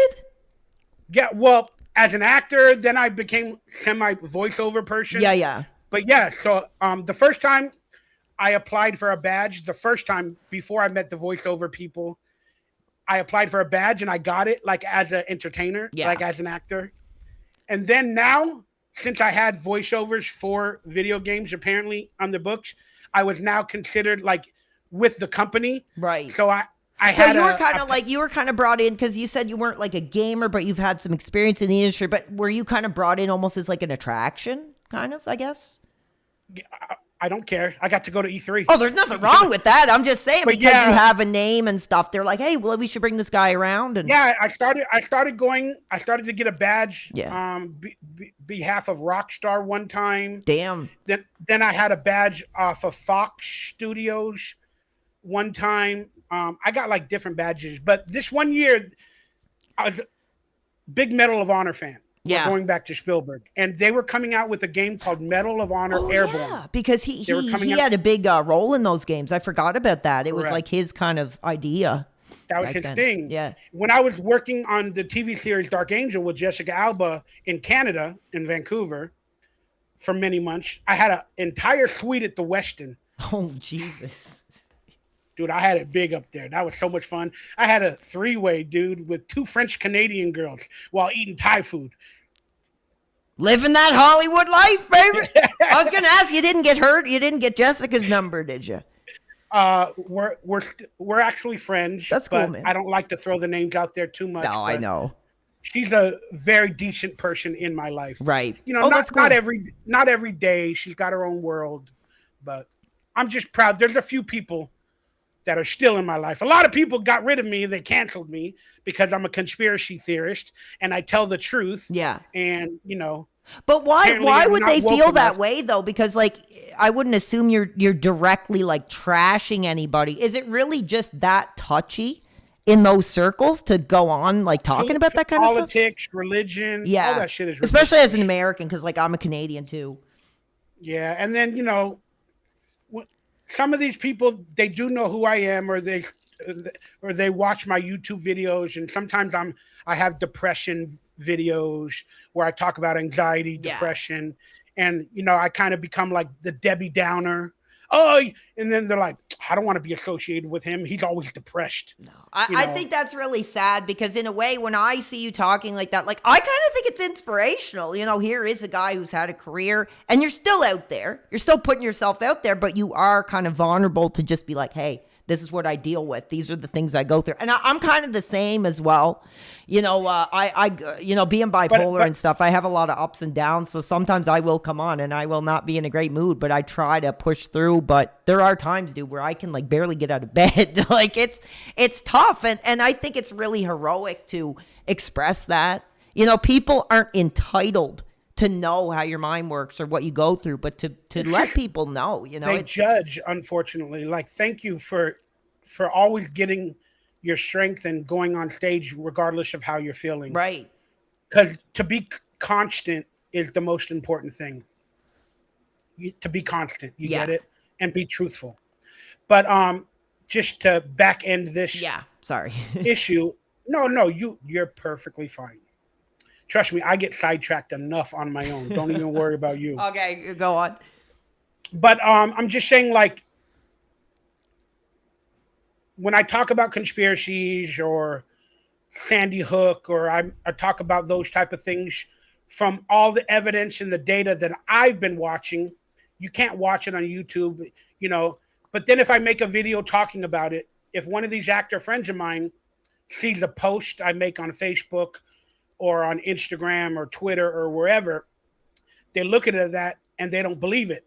So automatically they're mad at me, and then they're calling me crazy because 90% of the world, he's a crazy guy. He's a conspiracy theorist. Right. Then, so they put a picture in my head of how I am nowadays.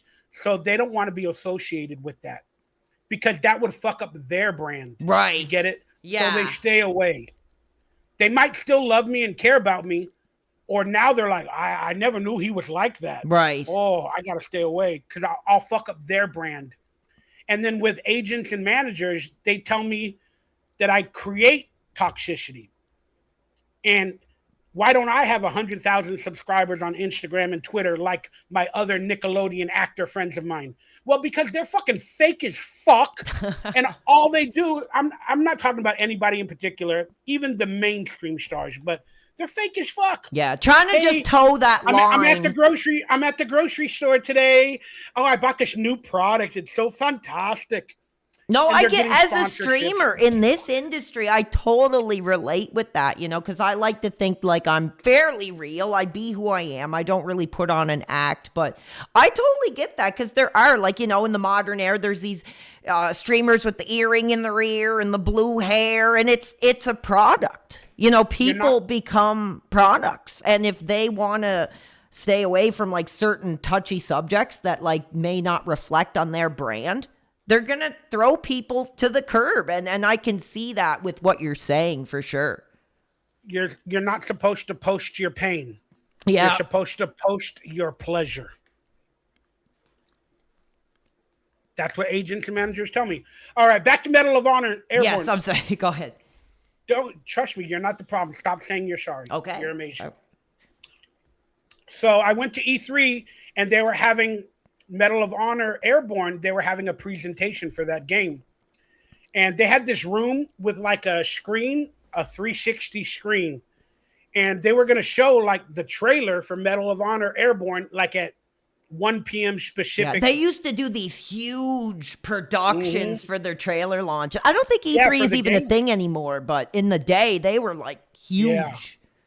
And so I'm like, I was a big fan of Medal of Honor because I was playing that game in Canada on my PlayStation. I took my PlayStation. I hacked my original PlayStation. I had some tool where you would like, it had like a little thing on it or something. Mod chip, I think it's called. Yeah. The fans are going crazy that you're talking about PlayStation. And we're gamers here, so. Yeah, I'd pop open the game and it would still be spinning. Yeah. Or you'd have to start it with a regular game, like a certain PlayStation game, and then you would start it up, it'd go brrr. Then you'd be able to open the hood, and it had like a metal piece. Yeah. Then the game would stop spinning.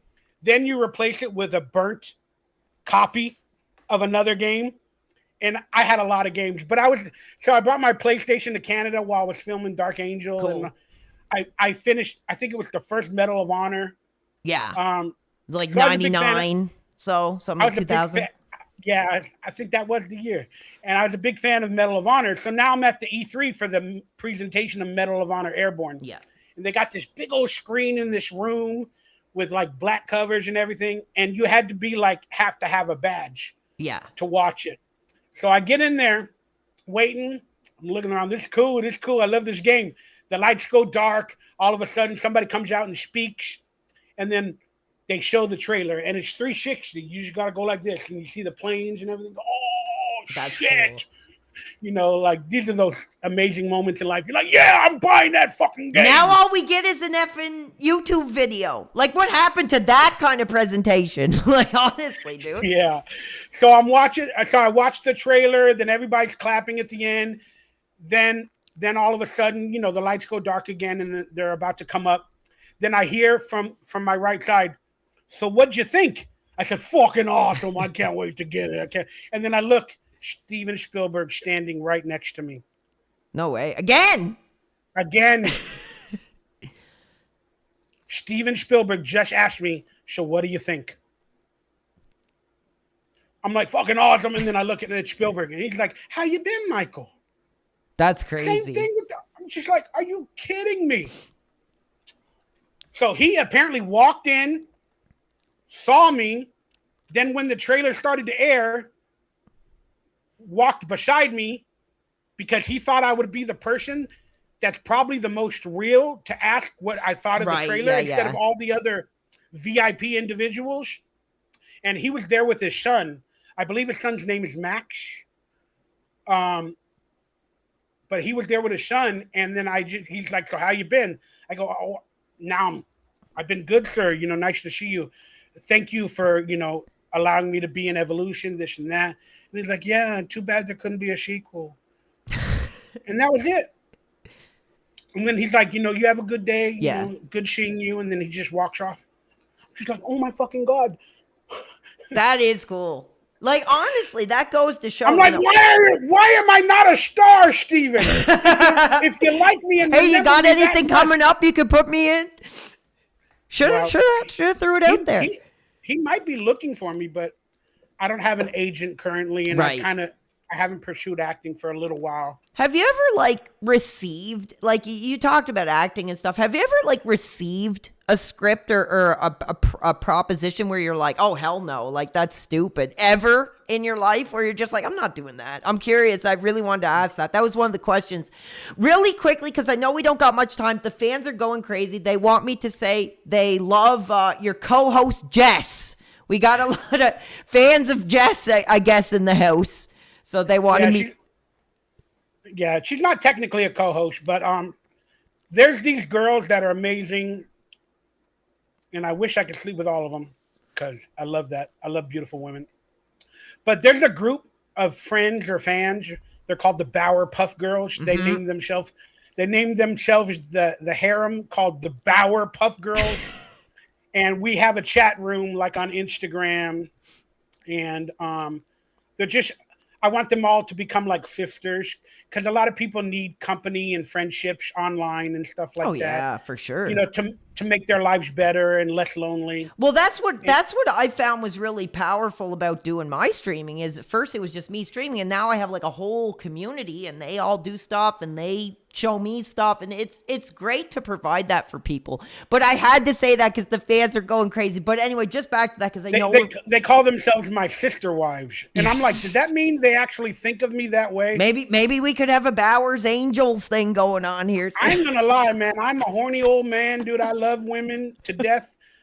I even make the joke, I'll suck a dick not to be gay or to prove I'm not gay, but that's a bad joke. Anyway, just back to that question. I know. Sorry, she's not my co-host, but like I send the link when to people that I trust. So I send that link in the Bauer Puff Girl group. So if any of them is available, they can come on, and she seems to be available a lot. But now that everybody likes her being my co-host, maybe she'll come on a few more times. There, you hear that, guys? She'll be back. But anyway, just because I know we don't have much time, but that was my last question. You answered every question that I had, dude, and I appreciate it. So that was my last one. We didn't answer the question about the script. Yeah, that's what I wanted to ask. Like, in your years, whether it was when you were younger or like kind of in your 20s, did you ever receive something where you're just like, oh, hell no, like that sounds stupid, or just not into it? I'm really curious about that aspect of acting, like when you just are like, no way, I'm not doing that. Well, again, I mean, yes, there have been many auditions. See, I don't just get a script. We get an audition from our agent. Okay. So they're basically like, okay, you're going to be here at this day and you're going to read this part. You don't get like a script to read, right? No, so the way it works is, like, let's say you're making a movie. You're making a movie and you're calling it Power, Stay Strong. Right. It's an action movie about video gamers. Sure. Then you have a casting director to help get you the actors for the movie. Okay. So they have the script and then they send out the feelers to fill the parts, is what you're saying. Yeah, they separate the characters, and then there might be a small part or a medium part for a fat character that whatever reminds them of me. Right. So now the casting director, if she's met with me before, maybe I'm in her head. She goes, oh, I remember that actor Michael Ray Bauer came in for that other project. He might be good to play this character. Yeah. Let's give him the script or the sides of the scene, and let's have him audition for it. Let's bring him in. Let's see what he's doing. So then my agent gets the call. Then she tells me, Michael, there's an audition for a movie called Power with a video game character. Here's your audition time. Read the script and go do it. Gotcha. Nowadays, we film it at home because since COVID, things have changed. But long story short, that's the industry that I know. Like, I get scenes. I only get a full script when they think I might have the part. Like, after 2 auditions, they're like, Michael, we're going to bring you in one more time. Read the entire movie. Okay. Oh, Jesus. And that's only if it's a bigger part. The entire movie or just the part that you're in? Again, sometimes you don't know if the part is small or big. Yeah. You just get it. You get an audition for a character. Okay. Yeah. And this goes back to that video game thing that I was talking about. Sometimes it's 2 lines and it's a small character. Sometimes it looks like a big character, but it's a really medium character. And then sometimes it's for one of the leads, the top 5 or 6 people in a movie. Like, that's what it was with Evolution and Remember the Titans. I was one of the football players on the team. Right. But I've turned down plenty of auditions because as I got more successful in my career, and I started booking parts like in Evolution or Dude, Where's My Car? And in certain episodes of TV series like Dark Angel, X-Files, I was kind of like the main character for those episodes. Right. So now I have to look at myself not like a smaller actor. If I want to make a jump, I have to not accept the small parts anymore. Right. I have to tell them, look, that's only 1 line or 2 lines of a fat person saying hello or goodbye. Give that part, the audition, to an actor that came from Minnesota. Yeah. That's just starting his career. That's really cool. Because not a lot of people would be that selfless, they would just take and take and take. But if you felt it wasn't a fit for you, and to actually be like, hey, no, maybe there's somebody else up there. Like, that's cool. Yeah, but the issue with that is the casting directors sometimes, they would want me to do that audition just to get me in front of the producers. Right. They don't really care if I got that part, but maybe for their other episodes or their other shows, they want me to come in and read that small part so I can meet their producers and maybe they'll fall in love with me. Is that like because of like the name value, or because they're like, hey, this is a guy who has done the show and we know he can work? Is it like something kind of like that? They need veterans. Yeah. If you're a casting director, what is your job description? Not to find unfamous actors and make them famous. Yeah. Your job is to cast with the most famous people you can get on the budget and those experienced. I would recommend. Correct. And the writers and producers, unless they tell you we want to find a no-name actor and this movie will make their career. Yeah. that's a separate story. But casting directors, they want to bring in veterans. It's like football players. Yeah. If you've had somebody that played football for 10 years, they know how to play. Yeah, so because they want to get their job done too. So if they bring in someone with experience, it's like, it's good on them, right? If they need a quarterback because their quarterback's injured, they're like, do they want to bring in somebody who's never played quarterback before? No. We're in the middle of the season. We're filming a movie. We're having a football game. Let's bring in a veteran quarterback, even though it's a small part.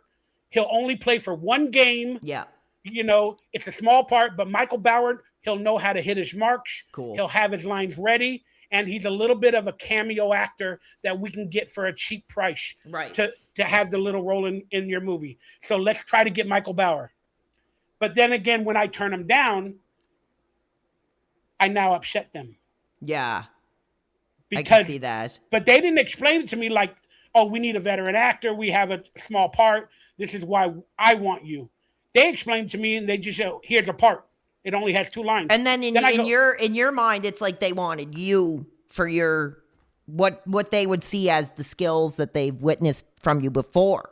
No. I think that they're wanting me to do a small part. Yeah. And I think I'm above that. Yeah, no, I see that. So what particular did you turn down? Because I'm really curious. I don't remember. These are just auditions. You wouldn't know. Yeah, you wouldn't know. Yeah, these are auditions. No, but I was just explaining, like, I've turned down auditions. Yes, I get you. When I should have been more humble and not try to pretend that I need to jump the shark or get to another level. Right. I needed to take every audition I had. Mm-hmm. But at certain points in my life, I did not have that mentality. I thought I was on a path to stardom. Yeah. So I was turning down auditions and stuff. And I was like, contact me when you got a bigger part. Contact me when you... I didn't understand that, like I said, that they were trying to introduce me to bigger people, and they were still trying to make me money and give me a job regardless, and they were still trying to help make me even more successful. See, I didn't have that philosophy back then. I can see that, because if you would have just taken, you would have got your name and your value in the minds of more people, which could have led to more of those opportunities. Yeah, I can see that. So, that's a big regret of mine with my philosophy back in the days. But not recently, but like after I kind of had health issues, my family had health issues, I became like a loner, staying at home a lot, streaming, whatever. I get offers from a lot of fans. Okay. Like doing kind of like indie movies or... Again, I don't know if they're indie or not, but again, I've worked on major projects with millions of dollars. Yeah. So when I hear about these things, I'm like, Not feeling it. And then, they'd hit me up, and then they'd be like, I'm your biggest fan. I got $30,000. I'm going to make a movie with my friends. I wrote this movie with you in mind. And then they send me the script. And then there's times in my life where I'm like, you know what? Why not, dude? You guys can pay me a couple of $100 a day for a week. I'll earn a couple $1,000s, and you're fanboying me, making me seem like an icon. I'm interested. Right. I'm interested. And then, they sell me. Then they send me the script, and then the character's name in their project would be Donkey Lips. No way. Are you serious? Or Michael Bauer or something like. I'm not playing anybody different. What is this? And then the character in it would be at a buffet eating food. Dude, seriously, people have done that? That's what I'm saying. Oh, a ton of times. Oh my God. And then they're like, no, that's the character. We made a fat character that eats a lot, and and I'm like, look, guys. You're trying to get away from that.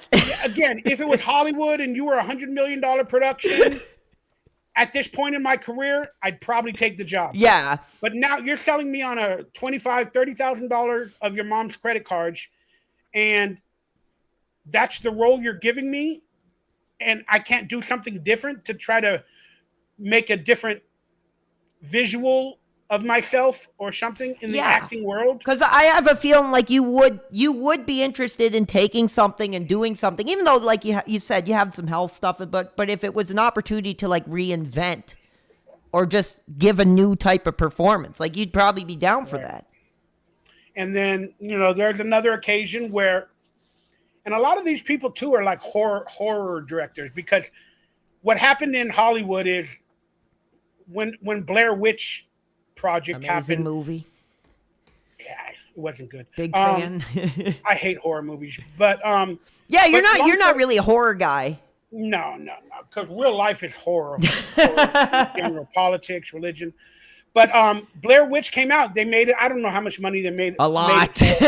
Long story short, it turned Hollywood around. Yeah. You know, they make it for $1 million. It goes into the theaters and it makes 50, 60, 70 million dollars. Yeah. And that's what happened.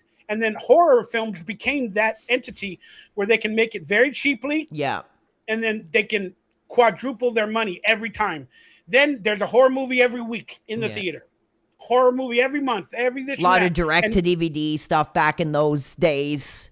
And so every Tom, Dick, and Harry, and no disrespect to the filmmakers at home, but they all want to be Kevin Smith. They all wanted to be these horror movies. Yeah. And I'm not saying you can't do that, but the odds of that happening again. Yeah. Especially today. Like. Yeah, and so then they would offer me projects to be in their horror movie. And first off, I don't like horror movies. Then it would be a small part in it. You know, like it would be a smaller role. And I'm like, at least I'm not making fun of myself being the fat guy in this one. Right. I'm getting killed or murdered with an interesting character. But it's such a small role. I'm only going to be on screen for 3 to 5 minutes or whatever the case may be. And then I'm like, if you're such a big fan and you want this movie to maybe have some mainstream actors, why can't I be the killer? Right. Why can't I be the hero? That's cool. Why you get it? Like, why can't I get that? Oh, well, I didn't see you in it. My friend, Toby, he's the guy that I wrote the script for, that I envisioned. I get it, but you're trying to sell me on your project, and then you're giving me a small role that really doesn't do anything for my career for $100. Right. Like, yeah. I can't do it, brother. I love get you, it, but I can't. I get that. And you know what? Sometimes you got to know when to say no. You got to know what's good for your career and what's not. But listen, dude, you have Let me stop. Love you. But the biggest issue of why I've turned down projects like that. Yeah. It's everything that I mentioned. But I did a film, an independent type film for a producer many years earlier. And then it eventually got sold to Kevin Smith's company. Okay. And so this is something you were involved with directly? Yes. Okay. It was an independent movie that they were making, like in Jersey. It was a party movie about colleges and stuff like that. And it eventually got sold to Kevin Smith's digital company, View Askew, I think was the name of it. Okay. They were buying up properties when the streaming era and all that hit. Yeah. A lot of these companies were trying to buy any films to put on their streaming services. And so it got bought, but it wasn't under a SAG contract. So now that the professional company of Kevin Smith is now working with Screen Actors Guild to put this movie on their streaming platform, the Screen Actors Guild realized that I did a movie while I was a member of Screen Actors Guild that was non-union. That's a faux pas. Yeah. That's a mistake. So they kicked me out of the union because I did really? a non-union. Oh my God. They have to come down hard on it. Yeah. You get it? You're not supposed to do that stuff. That's the point of having a union. Mm-hmm.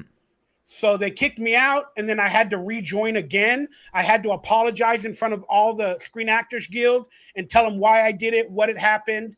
And then I had to pay again to become a Screen Actors Guild member if they allowed me. Right. And it cost me like $2,000 again. Damn. But I had a card, and it's the stupidest thing. I have a Screen Actors Guild card that said a member since the year 1984. Yeah. And now that card is no longer. And now it says member since like 2009. So they almost erased your career. Like is that like what you're saying? They didn't erase my career, but it's the silliest thing to know that I was a member since like 84. Yeah. That now on the card it says member since 2009. Oh, that's BS, I think. I understand it because I know about those regulations. Like in my past, but they have to do that. I tried to write scripts and stuff, but I'm just in Canada. So, and then I looked into all that stuff. I was like, damn, man, that's tough. But they made it after years later.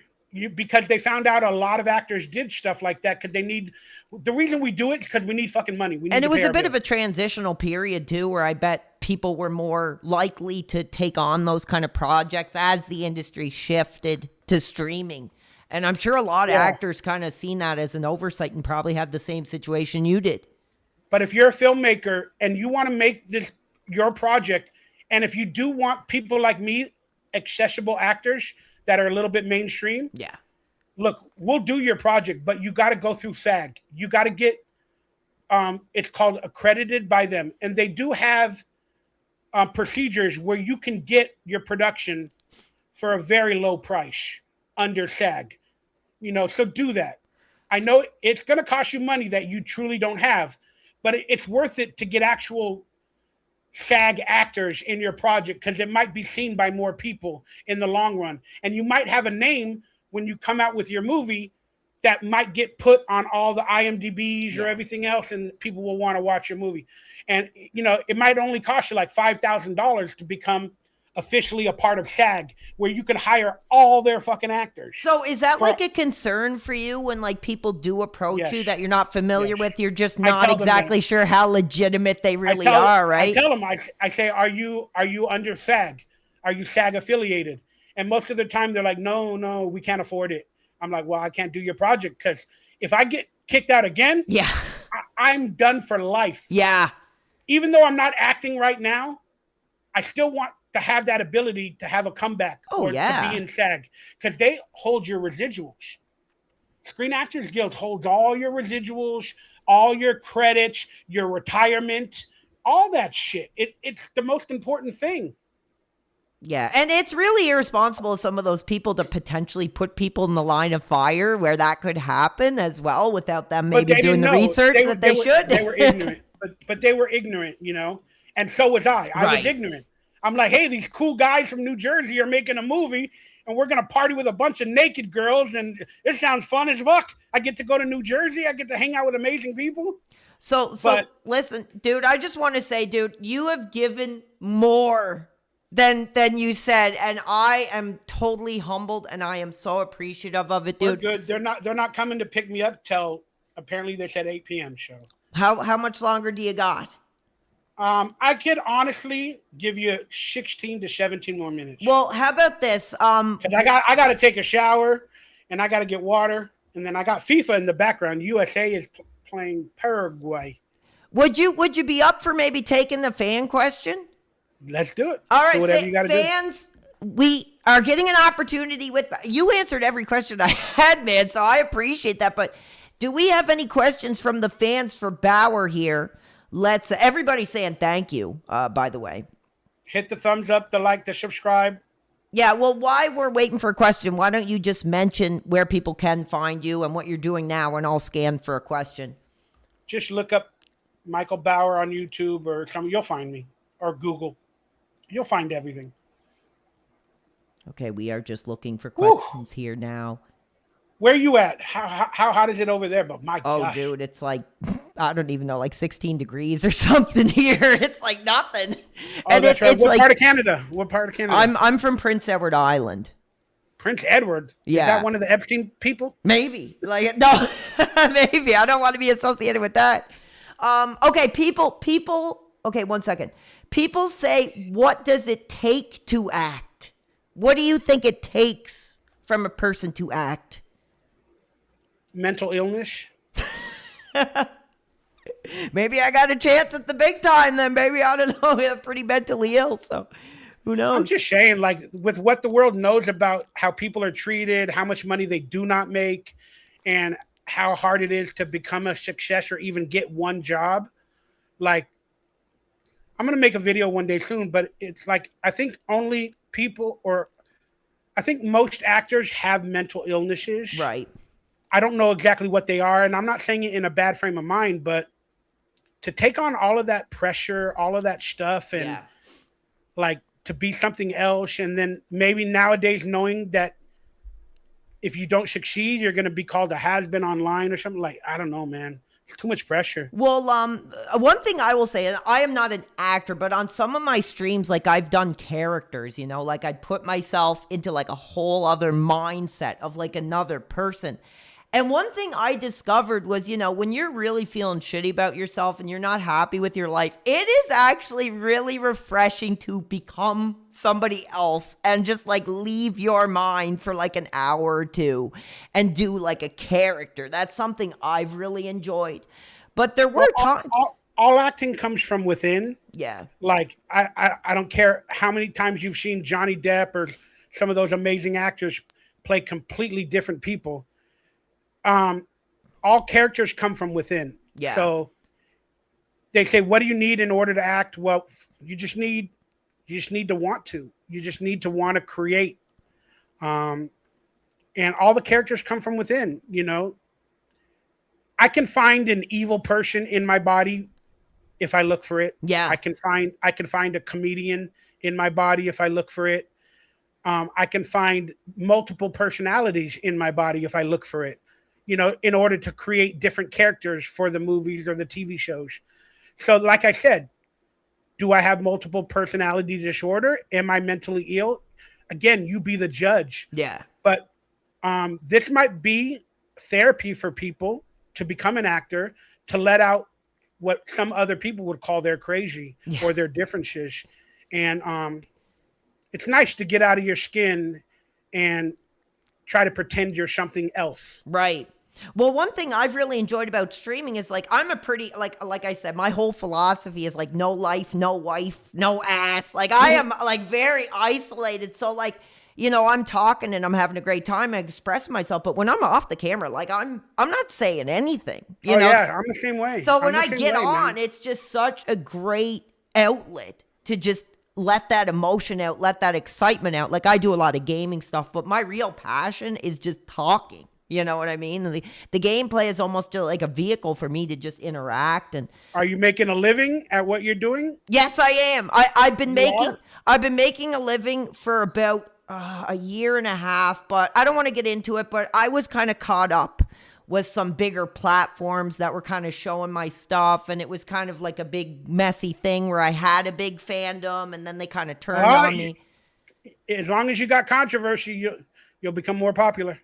Yeah, well, some of it wasn't good controversy, but, you know, I've tried to kind of change the way I do it because I value it so much, you know, and at first there was so many crazy types of people that were trying to kind of use me as a weapon against other people or against other platforms. And I was all alone. And it was just when I was out of recovery too. Like I was in a freaking like institution and I got out, I was sober. I was living at home at the time, and I was like, I'm just going to make videos saying, like, F these people I don't like, and it kind of... Yeah, that's the evil nature of the world. That's when you're letting the anger control your life. True. I mean, I hate to reference a movie or even a video game, but, like, it's like fucking Yoda, man. Fear the dark side. Don't join the dark side. Like, and alcoholism or drugs or whatever, even conspiracies, man. It's all a dark fucking world. Yeah, true. And you let those energies into your life and they can manifest in some pretty twisted ways. You. And especially if you're alone and you're not married or you don't have kids or somebody to separate you. And it's an insane world. But unfortunately, the internet like caters to that world, especially on Twitter or X. It's like all negativity. And then online, all the drama shows, people love it. They love watching that reality TV. If you're fighting with another streamer or if you're talking shit about another streamer, they talk shit about you. That's what I was kind of involved in. And I ended up on some pretty big platforms that I didn't know about. And I was kind of naive to a lot of it. And I had so many different people pulling me in so many different ways. And it was tough. But speaking of that, we have a question that has been asked all night. I don't know how much you want to get into it. What are your thoughts? Because apparently you have had interactions with Scarlett Hampton. That I guess the people look at his face. I've had interactions with her. I have. That's what people are saying. They say they want to get your opinion on Scarlett. The fucking Dabbleverse. Yeah, Do you see know that anything about that Dabbleverse? I mean, I don't know. I've been featured It's on like this. It's I've like been this world featured where on they. crap like Kino Casino and like crap like that, and I was like ignorant to what it was. Yeah, it's And fine. I mean, I laugh at what these people do. I do, but I know who I am. yeah. And again, I want to talk shit about people and make fun of people. I do. I want to do it. When I see something, I'm like, that's fucking stupid as fuck, you know? And I'm sure they do that to me because I'm definitely a locale at many times in my life. I don't want to be. I don't care if you think I am. No, you are not lol cow, Bauer. No, but, You are no, but it's just a lot of people that, you know, they're struggling in life as Yeah. well, whether it be with addiction or this or that. And they want to make themselves feel better. They want to project on other people because the truth is, like I said earlier, when they look within themselves, you know, they have just as many problems as the rest of us. Yeah, true. You know, true. And I think the thing is they don't have an outlet for it. So they use us as the outlet. No, but this is their outlet. But like I said, they're not looking within to fix their problems. They're looking without to create problems so people don't look at them for their actual problems. It's like skeletons in the closet. Yeah. Like I'm friends with some actors and they've had some terrible shit happen in their real lives. And I know what happened or what's going on with them. And then we had the Quiet on the Set documentary come out about Nickelodeon and all the powerful stuff that was going on. That was some powerful stuff. It was. And I had interactions with a couple of these people that were possibly grooming, or one of them was a convicted pedophile. So since I had an online presence, I decided to make a video right at the end of this or after the episodes aired because I didn't know this person was a pedophile. Right. And I'm watching it with everybody else going, what the fuck? I filmed an entire movie with him? Wow. For 3 months, I lived with this person in San Diego. Then all the experiences came back and I go, oh my God. Yeah. He did this to me. Not that I'm a victim, but like he put me in situations that now looking back. Now it all kind of connects and it makes sense. Yeah, I was like, wow, dude. Like, I didn't even know, like, that's what might have been happening behind the scenes or whatever. So I went online and I made a video telling my experiences and telling some stories. And let me guess, you were shamed for it. No, I wasn't. But it went popular because people were watching that series. Because people want the negativity and they want the drama. So, you know, it kind of went viral. Nice. So by proxy, actor friends of mine, they wanted me to shut the fuck up. Whoa. They think that I'm revealing something, which I'm not. I was telling my experiences while being on a set of the movie and my Nickelodeon show with one person. Yeah. Not everybody, with one person. Your experiences might not be the same. And I'm not a victim. Nothing bad happened to me. So was this individual, you don't have to name that, was it somebody who was actually like convicted and like, you know, or was it allegation? I'm curious. There's two people. I worked with this director named Brian Peck in a horror movie called The Willies. Oh. During the Quiet on the Set documentary, he was the abuser of Drake Bell, the other Nickelodeon actor. And I did a movie with him. That whole thing is disgusting. That story, what happened to that poor boy is like disgusting. So I was still friends with him up until this point when I watched the documentary. Yeah. With this director. And then I go, oh my God. Then all the memories of the project and hanging out with him on different occasions came to me. And I was like, it kind of makes sense. Some of the shit that happened. And I felt really bad. And then I had an interaction with an executive that was befriending me while I was filming Salute Your Shorts. Yeah. Took us to Universal Studios. Me and my best friend took us. They had movies that were just out of theater. They would go into like airplanes or hotels. Yeah. Gotcha. Before they came on VHS or DVD. Like it would be that intermediary. So, you know, I had an interaction with a pretty big person at Nickelodeon that was on the weekends while we're shooting Salute Your Shorts, taking me to Universal Studios, to Disneyland, and then inviting me to his hotel to watch movies that are not on VHS, that are just out of theaters. And then all those interactions came to my brain, and I was like, yeah, it's a little weird. So I told my experiences, and but then people by proxy, when I went viral, Yeah. some people thought I was a victim. Some articles said, "Oh, Donkey Lips was molested." On, you know, they just want to. They said that about you, like, even though you didn't come out saying it. Yeah, because they didn't watch the video. Right. They probably read my title or something like that. But, you know, it went viral. But then other actors that I've worked with or that were on the show, Yeah, and other factions by proxy, they have major skeletons in their closet. yeah. So they're going to want a distance from anybody that's coming out analytically to talk about it. Michael, stay away. Yeah. You know, all eyes are on you right now because you made the video telling your experiences. And by proxy, people are going to start asking me questions. And then all of a sudden, you're the bad guy. Correct. For just being a streamer that happened to have an experience at that time, and you're sharing your story. And then you're the bad guy. And the producers of Quiet on the Set got a hold of me after I made that video. No way. And they were trying to get me, they were going to make like a 5th episode, like a month or 2 later. That we're going to, because it was so popular, they're like, we got to do a 5th episode. And they wanted me to tell my stories. Oh. But nothing happened. I wasn't a victim. You should have took the money and just told them your story that nothing happened. There's no money. There's no money. Oh, there's no money. That's the shame. Do I want to be associated with a popular show that's about abuse now? Yeah. And some people say that they overhyped the abuse, that Dan Schneider didn't even do anything bad. He was just a piece of shit boss. But they made him look like a pedophile. Oh, definitely.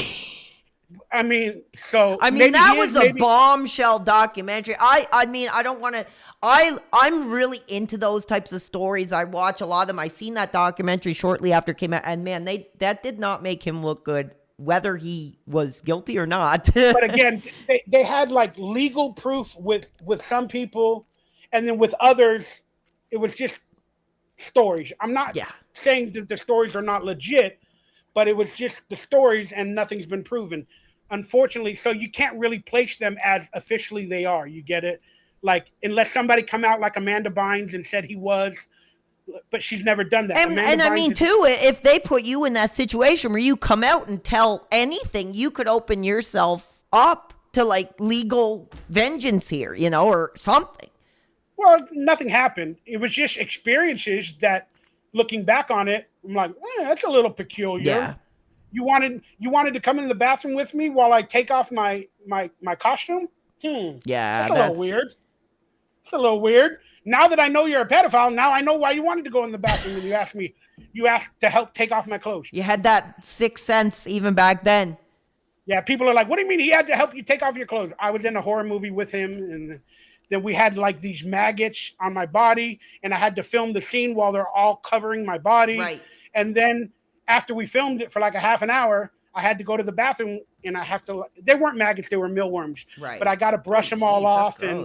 And then, you know, the director of the project's like knocking on the door. Michael, do you need help, you know, to brush off the mealworms? Do you need help, you know, to get you out of the clothes? And then I'm like, no, I'm fucking fine. I know how to do this shit.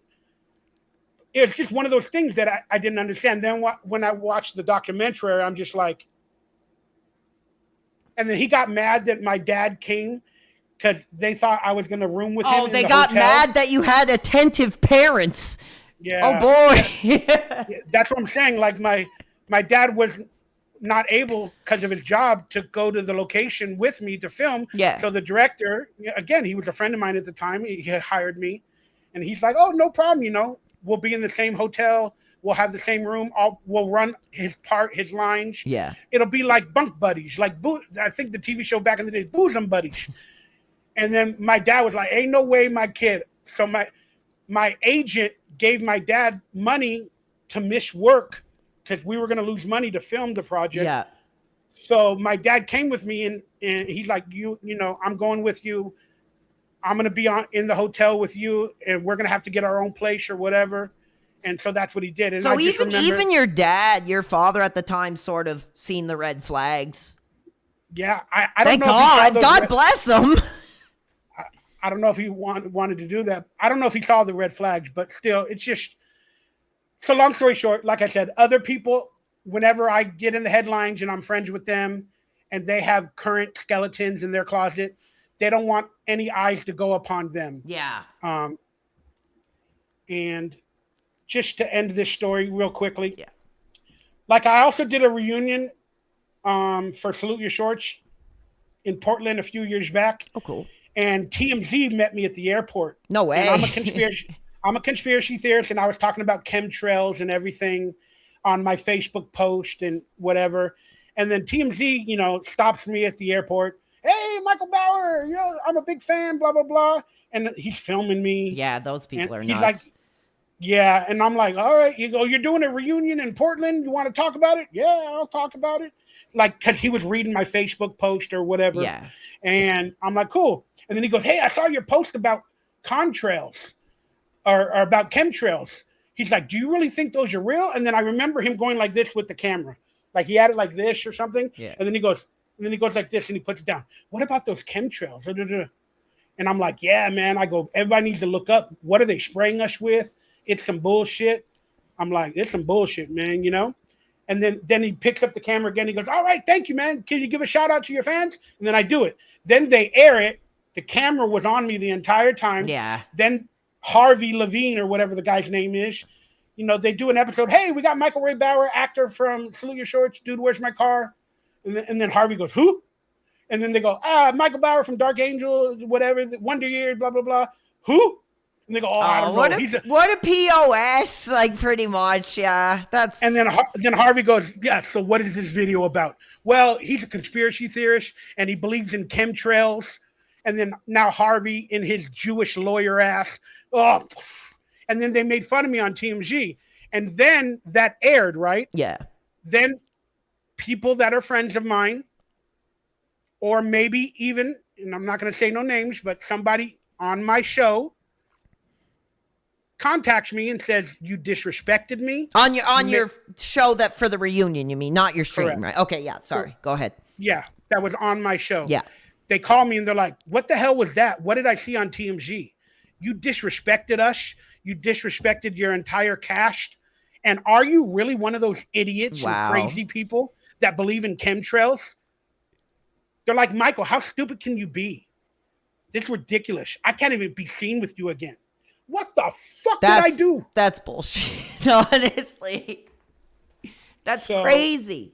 Some fans are asking, when you talked about that video that you made that went viral, what's the name of it? Because some of the fans, I guess they're wanting to. Yeah, I took it offline. Okay. Because like I said, the Quiet on the Set producers started to get a hold of me. Yeah. And they were trying to make a 5th episode. And they wanted me to tell my stories. Because the Nickelodeon executive that took me to Universal Studios and Disneyland and all that, he's never a convicted pedophile. Right. I know his career. I looked up his career after the fact.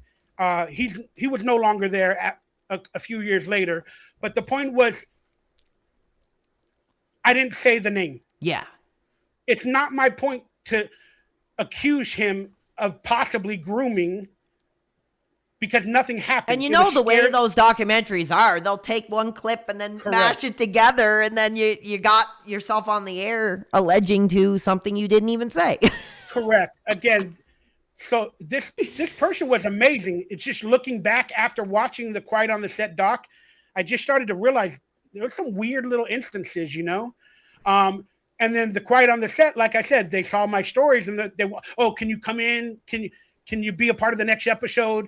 You know, you can name the person. Yeah. You can name him. It's a safe space, Michael. We're safe people. That's scary. We're keeping it safe for you. And I'm like, no, I told my story. I made my video. It went viral. I'm not a victim. I want people were claiming I'm a victim.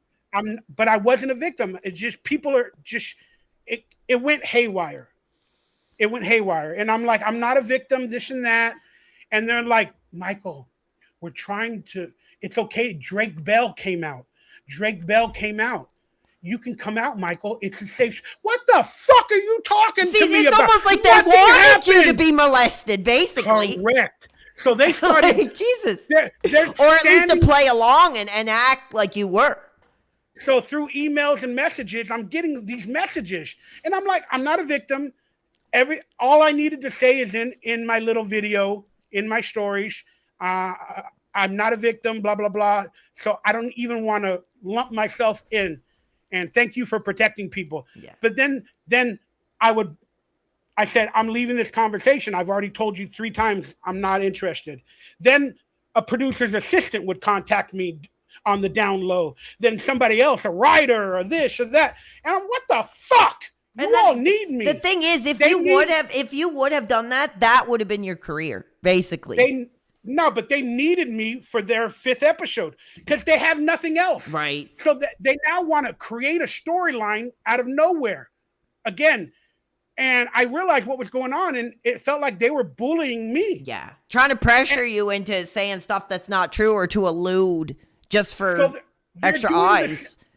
But they're saying they're protecting people from abuse, and now they're abusing me indirectly. And you know what the truth is too? I mean, even if something did happen, it's pretty abusive to force somebody out to talk about it, right? I need 8 minutes, brother, and I will be downstairs. Give me 8 minutes. Okay, let's just, is it okay if we wrap it up then, dude? Yeah, we have to. Well, listen, thank you so much. So much appreciate your time. And dude, the fact that you went above and beyond and got the name of the video, I think it's on my members only. It's called Quiet on the Set Secrets. Trust me, you'll find it. The reason I took it offline was, like I said, I was getting all that pressure. Yeah. And then my story was getting misconstrued. People were calling me a victim, and the video was racking up like 10, 15,000 views. Jeez. And then other people from my show are telling me, like, you know, now that you put that out there, I'm getting questions by reporters. Crazy. And I'm like, what the fuck, dude? Like, oh, wow. What the hell is on my elbow? Well, here, listen, dude, I just want to say this because I took it offline and I only made it for members only. Then people are saying now I'm hiding secrets and that I was lying about my experiences. So you can't win. Yeah. No matter what you do, you can't fucking win. I get that. But if you become a member of my YouTube channel, it is there.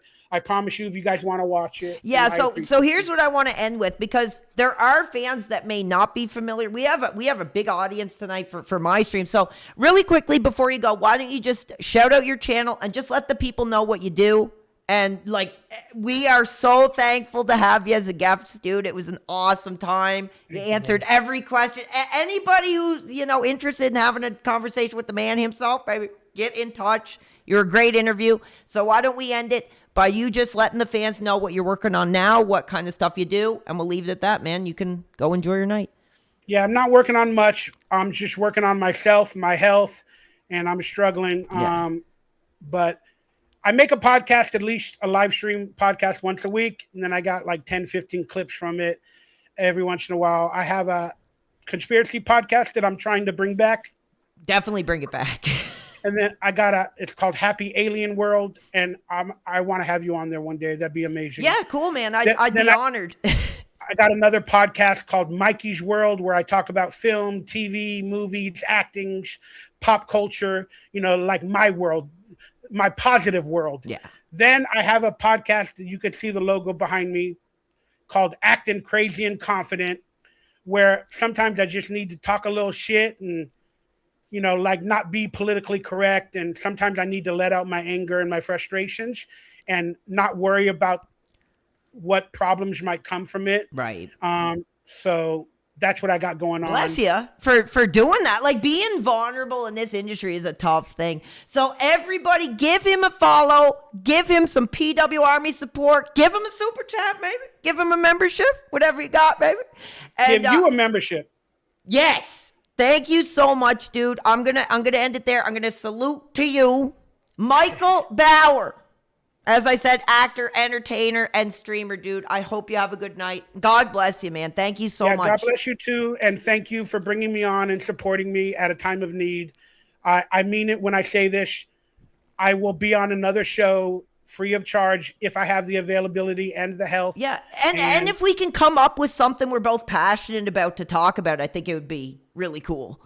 Dude, we could talk for hours. I'm having a great time. Good, man. But unfortunately, I just had a few things to do today, and as you can tell, I want to get out of the hot ass apartment. I don't blame you. I want to eat a Chipotle chicken burrito, and I want to watch Disclosure Day and end my day.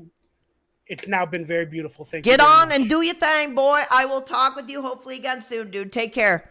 I'll be in touch, I promise. Peace out, man. God bless. Later.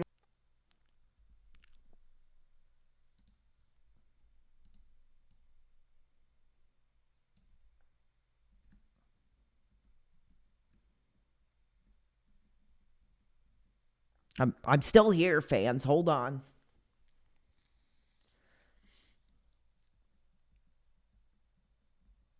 I got to get my webcam back on. Hold on a second.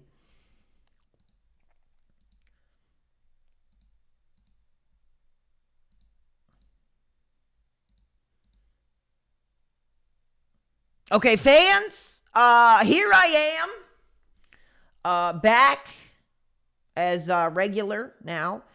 Now, that was absolutely incredible. That was unbelievable, man. Let me know what you guys thought. I was reading your comments during the stream. I'm not sure if I did miss any support or anything, because with respect to the man, I actually turned like the alerts off. So I just want to spend a couple minutes. I'm not going to go too long. I just want to, dude, he went above and beyond. He gave us like 2 hours. Thank God we hung in there. I told you he was doing everything he could to get on. And he did. So I'm just going to take a couple minutes. Oh, thank you so much. We got some support. Now, hold on. I can't see it, but we did get a subscription. I appreciate that a lot, man. That's so cool. 1 second. Hold on. I made sure. Oh, my goodness. 5 subs from 32, baby. That's an old name we haven't seen in a while, baby. 32. Back in the house. He must have been a Bauer fan. So, let's see. Don't let the interviewers take control. Well, that was the thing, was like, I wanted him to have a chance to speak. Like, I had a couple, dude, I had like 10 questions. He answered every single one, dude. You cannot, I'm thankful. Like, I am blessed that he took the time and actually answered the questions. Like, I was kind of rushing because, like, it took us a bit of time to get on. We had to do a couple things, but I mean, Jesus, bro. Like, how many legends, how many childhood icons are actually going to take the time to be like, okay, this isn't working, let's do this? I mean, good Lord. I mean, God bless him. White Sammy Sosa with 100 kicks, bro. Thank you. I'm just going to spend some time talking, I guess, before I get out of here. But I'm going to be back tomorrow morning. I'm planning on just going back. We'll probably do some more Grand Theft Auto or something in the morning. That was hot. I'm glad you liked it. Very cool. You did really good. Well, I tried. Man, he's a good talker, man. He knows how to talk. He was putting me to shame. And I was kind of worried because, like, I think a lot of you guys know when I do streaming, when I'm talking with somebody, I do have a bit of a tendency to interrupt. So I really tried to hold back. As excited as I was, as fired up as I was, I really, really tried to... yeah, he did not get the hot reference. He ain't no hot like we do. Yeah, the start was pretty bad. I apologize, guys, for that. Listen, we did everything we could. Dude, there's a reason why I have not been on stream for a few days, because we were getting this ready. Thank you, Molassless, Billy Badass. Anybody have any questions really quick that I can answer? I mean, I'm like, I need a shower, you know? You're too insecure. You killed it. Thank you, man. I appreciate that, dude. I promised you we were getting a legend. And actually, you know what? I shouldn't say it. Big ups to both White Sammy Sosa and TSP Tries It, man, who really, like, anytime I needed anything, They were there. You know, that's the power of this career, that you guys are all so awesome, man.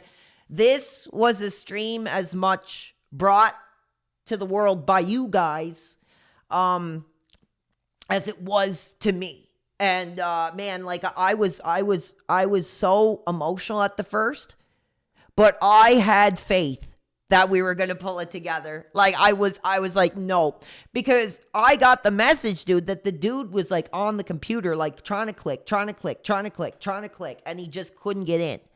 And he set up a stream, which is fine. I don't mind that. So I just recasted his Streamlabs. Maybe in the future I'll have to look into the Streamlabs, but in the future, I might just have to have like an extra way, because usually, like I say, we do Discord or we do the collab cam. The collab cam tonight did not work. So God bless that man for what he did. He made it happen, man. Like he could have just been like, no, F you. It doesn't work. I'm not doing it. But he went the extra step to make that happen tonight. So God bless him, man. White Sammy Sosa, prayer hands in the chat, baby. Anyway, guys, I am so happy. I am so happy, man. We did it. We are back. And,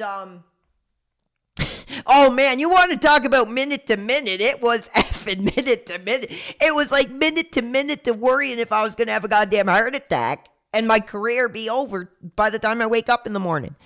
But no, that is the power. That is the perseverance of these careers, man. And that was an incredible conversation. Like he really gave like more than I expected, because that's the thing when you're like I said, I am a fan of his channel. I don't watch like every stream he does, like honestly, but I do. I've shared his stuff with you guys. Tyler, The Perfect Storm, shared some of his streams. So like I took some time to kind of get familiar with like his style and the way he speaks and stuff. And I was just like, man, like, you never really know how it's going to go until you actually are talking with somebody, right? So, I tried to just kind of push back a little bit, give him the time. And, I think it went really well. You carried heavy, well-researched. I tried. Like, I didn't want to get into anything too controversial, but he was like open to kind of speak. Like near the end, he was talking about the documentary. Like those were questions I really would have loved to ask, and I didn't even need to ask them. He just answered them. So it was, God bless that guy, man. Like everybody, if you enjoyed the interview, like even if you weren't a fan, just give him a follow, give him a subscription of whatever he can do. Because I like to be somebody who really, you know, shows support for the icons, you know, the legends. Like I said in the interview, I think there's so much more than just being like a big name. You know, if you're somebody that just has an impact in somebody's life, to remember like, oh, I remember that character, you know, I remember that guy, you know, I've seen a couple episodes, and, you know, it was incredible. I am like so fired up. I'm so hot, so worked up. Listen, guys, I am just over the moon. And I don't know, like, could there be another conversation in the future? I hope so. And I'd be down for that. Yeah. So what did you guys think? Yeah, you had fun? Hot stream? Absolutely. 200%. So anyway, I do apologize for kind of just dropping everything. But the truth was, guys, and I'm going to be honest, listen, right now, I just feel like I'm at the top of the mountain. Like the last few days, man, I was just like at the bottom of the mountain. And I was like, man, I just want to get over it and just keep going. It was just like everything was on standby, like until we got this done. Now it's done. We did it. You guys seem to like it. Thank you for the high risk moral support, baby. Dark Side Bird is hot.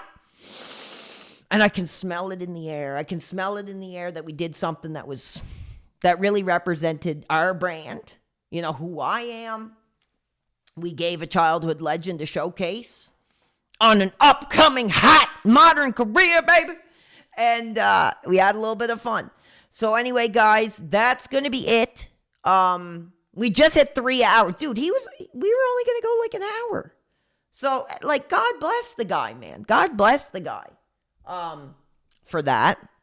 If anybody is watching, maybe who's not in the chat and, has an interest in reaching out to Michael to do something, man, absolutely. I mean, this was a little touchy, at first. And like I said, that's my fault. That was not his fault at all. It was my fault for just not being accessible enough. Basically, I have 2 methods. If you want to do an interview, Discord or CollabCam. Those are my 2 methods. So, yeah, guys, you guys are incredible. I'm really sorry that I didn't call out the support. You guys know I don't usually do that. I was reading your comment. I think there was a couple times I think you guys noticed I was like kind of smiling a little bit at some of your comments, but like I was reading them. I wasn't just ignoring them. But I wanted the interview to be based off this is all I had. Like this is it. This is all I had, and he answered every single one. So God bless him. Yes, I did see that IX. So anyways, guys, I am sorry. That is going to be it for tonight. PWRX Bauer is in the history books, baby. We made history tonight. And dude, if I ever have another opportunity to pretty much speak to anybody, I love to talk. Like I said, dude, I love to just talk. Like, I had to do some Michael for him. Yes, I had to, any chance I have to do a little bit of Michael. I'm going to do some Michael. So it worked out. So anyways, guys, thank you so much. That is going to be it. I am literally going to bed. Like, dude, you guys have no idea how amazing I feel right now. I'm just like, oh, like there's like a weight off my shoulders, man. I did everything I could. God bless the guys helping it out. God bless the perseverance, dude. We put so much effort into it. And in the end, it all came together. And it worked. So anyway, thank you so much, guys. That's going to be it. PWRX Bauer in the history books. And PWR out, baby. Peace